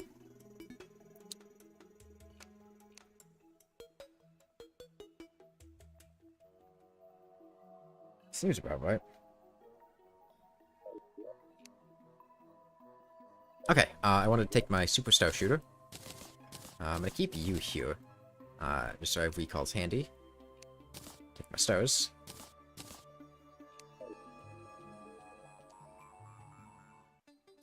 I'll... Oh, I used my Inferno Potion, I think. Oh, wait, no, it's in here.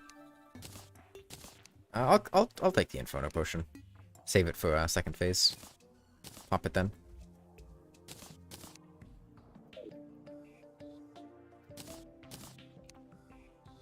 Okay. I think I should be good to go.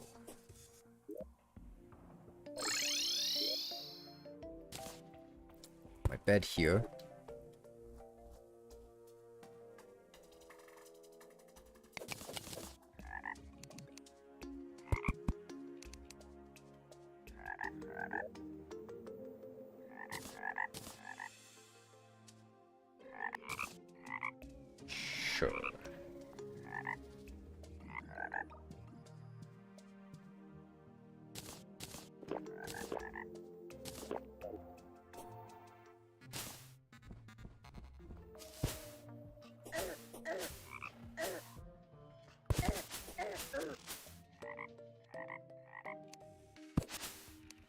Yeah, see, that was just what I was concerned about.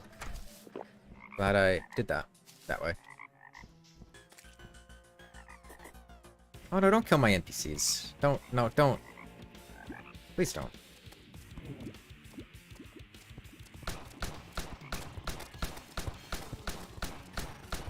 Please get over here. Thank you.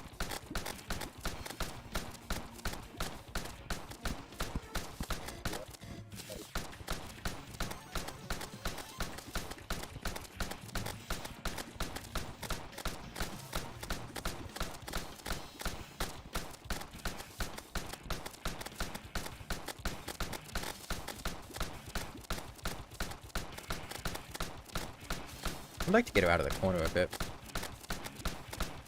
Come on.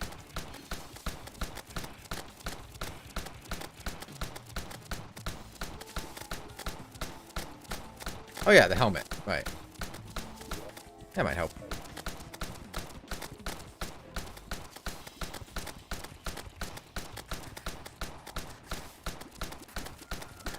I'm gonna figure out if that honey actually does anything. I don't see that spiky ball that went down there, so I think it is.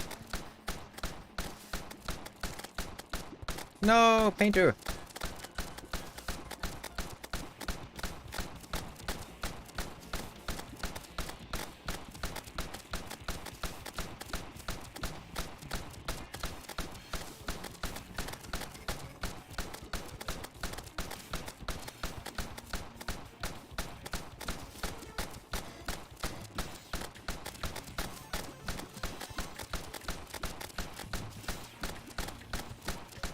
Okay, let's make sure I'm in a good spot when she goes into phase 2.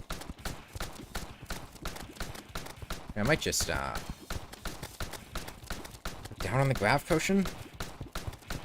Phase 2 might be a bit messy, is the thing.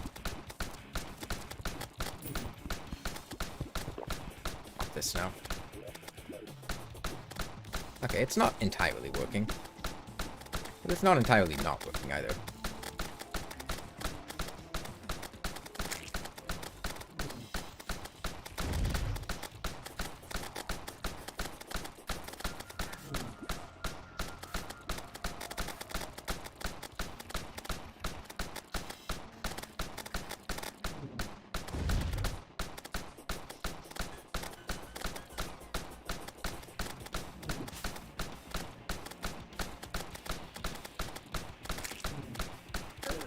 Oh, whoops.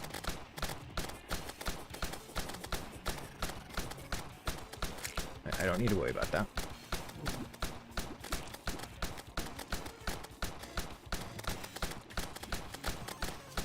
Did yeah, grapple should go off. That's what I wanted to avoid.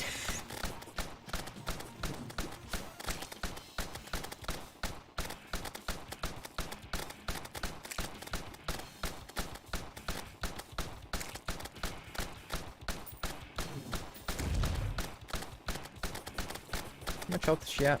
23,000.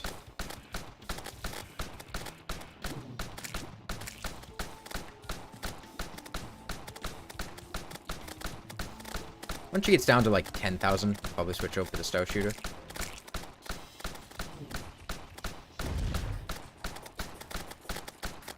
I really don't like the way her tendrils move in For the Worthy. I feel it's very disorienting.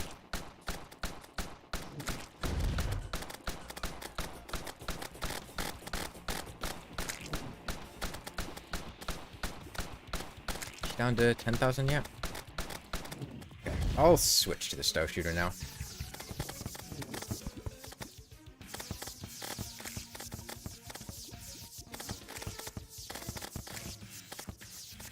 Need to actually hit her though. I don't have enough stows.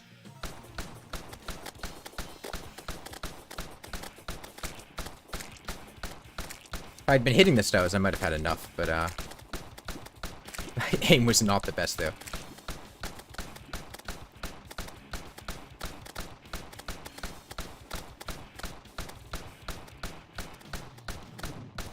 No, the tentacle got me. Or the hook. I don't like this. Okay, I'm just gonna... better off with this. Hopefully. No, not enough ammo. Leave me alone. Die, please. God, she is so tanky and fourth-worthy. Granted, my damage is bad, but... if I had better damage, she would not be nearly as tanky. But Venus Magnum? Nah, Leaf Blower. I would like the Venus Magnum. Okay, let me cancel the Inferno Potion. That's a big one. So that when I teleport back, I don't accidentally kill myself on like a... which one is this? Oh, it's that one. Alright. So like something like this would scare the hell out of me. Right? If I'm just running and all of a sudden there's something that I don't recognize running at me. The eyeballs stick near you, so they're not like flying towards you, but...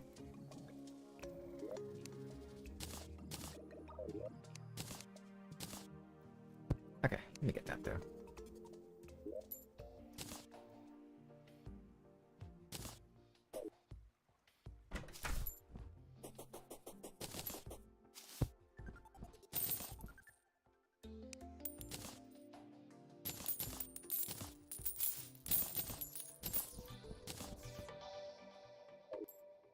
Summons scare me.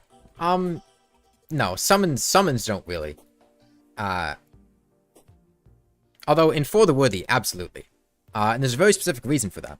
And that is if you are walking in a straight path and you have a summon, your summon can like fly in front of you and blow up an exploding bunny and then kill you. I've had that happen before with Flinxes. However, summons do make it more difficult for me to focus on what's going on. Because it's more difficult for me to react to things. And when not playing a summoner, the amount of damage you get from summons isn't very high. So I'd prefer not to... I feel safer not having summons, because it maintains my ability to react to what's going on. I will keep the Pygmy Staff handy, though. There are situations that might come in handy. I'll keep it in my safe. Not specifically the Pygmy Staff, but just being a summon. Okay. So like I said, I think I'm probably going to do the rest of this next time, probably tomorrow. What I can do, though, is I could come down here, get this tombstone, and drain this honey, so that when I fight Golem here later, I'm gonna get my Garden Gnome back, too. So that when I fight Golem later... Ah, my bed! I need to get my bed back, too.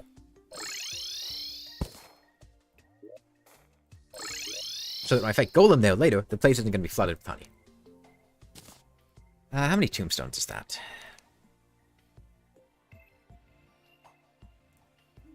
I think 3 when you count the guide's tombstone, from when he died to the Wall of Flesh. Honestly, I think the most effective way to kill Plantera there probably would have been to just farm more stars for the Super Star Shooter, and then just shoot her with that. Because, you know, the Dart Pistol was doing fine, but the Star Shooter was doing the heavy lifting at the end there. And I'm still not really used to the way her tendrils work in For the Worthy. I feel like they're more difficult. It's not that they're difficult to predict, because you know exactly what they're doing. It's just they're different from how she is usually, and I think the way that I dodge her usually is reliant on them moving a certain way, and the For the Worthy one, it's not even like more difficult, because like it went fine, and I think I got hit by them like twice. It's just that they're weird and I don't feel as comfortable with them. But yeah, I think next time I'm gonna pick up with killing Duke Fishron. I might do some, I'm probably gonna do some fishing and probably catch some truffle worms off stream. Just so I don't have to spend the start of the stream like trying to find a bunch of truffle worms, especially if it takes forever to kill Fishron for it. Like, I don't want to sit there for like an hour catching truffle worms if I have to fight him like, you know, 6 or 7 times to get the tsunami. Yeah. And also Plantera being faster in For the Worthy. I think that's a big one.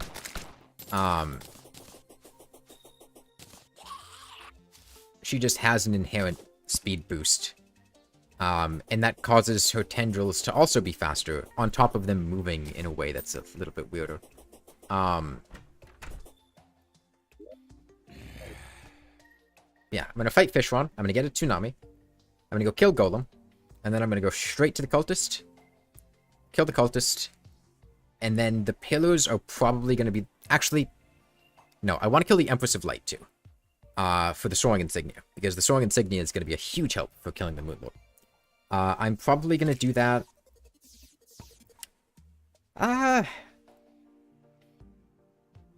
Probably after Fishron or after Golem, one of the two. I don't think there's really much relevancy to the difference between them. I guess I could use the Insignia for Golem, but I don't think I need to use the Insignia for Golem. I have a pretty small arena. But I do want the Insignia, because the Insignia is going to make the Moonlord so much easier. But yeah, I think the pillars are going to be the main obstacle.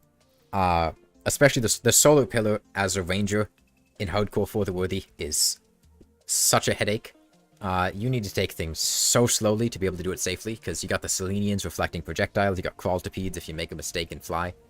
And like, you can cheese the pillars, but I'm specifically trying to avoid cheesing the bosses. The only boss that I guess maybe I cheesed is the Destroyer, but like, it's the Destroyer.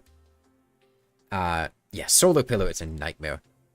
As a Ranger, if you have rocket launchers are really good. Not like the item rocket launcher, but like the Electrosphere launcher or the Snowman cannon. Those are really good for the Solar Pillar because they have good crowd control, and they also don't get reflected by Selenians, which is big.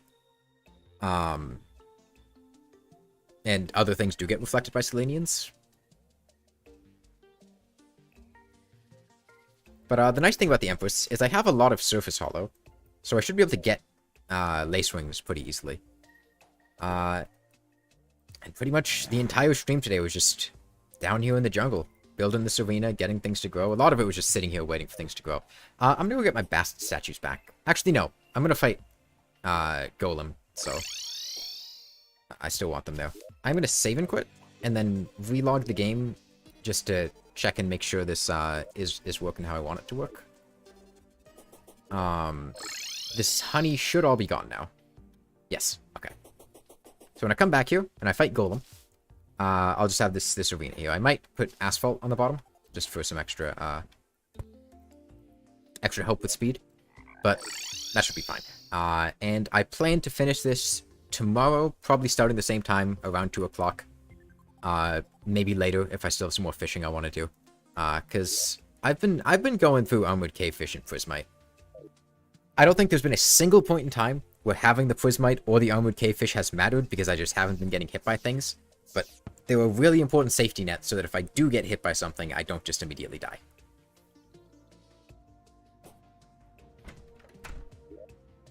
I mean, I think I've been playing well enough that I don't think there's a single point in time in the entire game. You did, Criddle. I'm sorry. I just killed Plantera.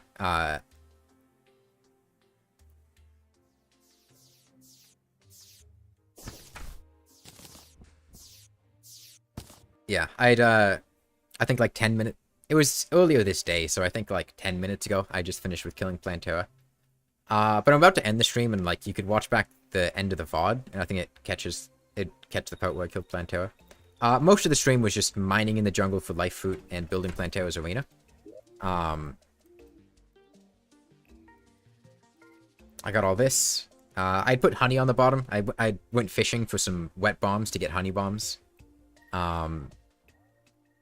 Did all this, and I'm planning to do, so the rest of the stream, the rest of the game is probably, unless things go poorly and I would need to do another stream after that. I plan to finish the game on stream tomorrow, doing Fishron, the Empress of Light, Golem, the Cultist, the Pillars, and then the Moonlord. Pretty much one after the other, because, I mean, there's not too much to do in between them. But as of right now, I'm kind of tired, kind of hungry, and I'd rather save my energy to be able to do a longer stream tomorrow and finish the game than try to, like, do a bunch of stuff today. Because streaming gets pretty tiring. But yeah, that's gonna be it for today. I'm not leaving anything dropped on the ground, right? No, it's everything. I did get a nice dress, though, from the Traveling Merchant. The... whatever dress that is. Alright, yeah, see you guys.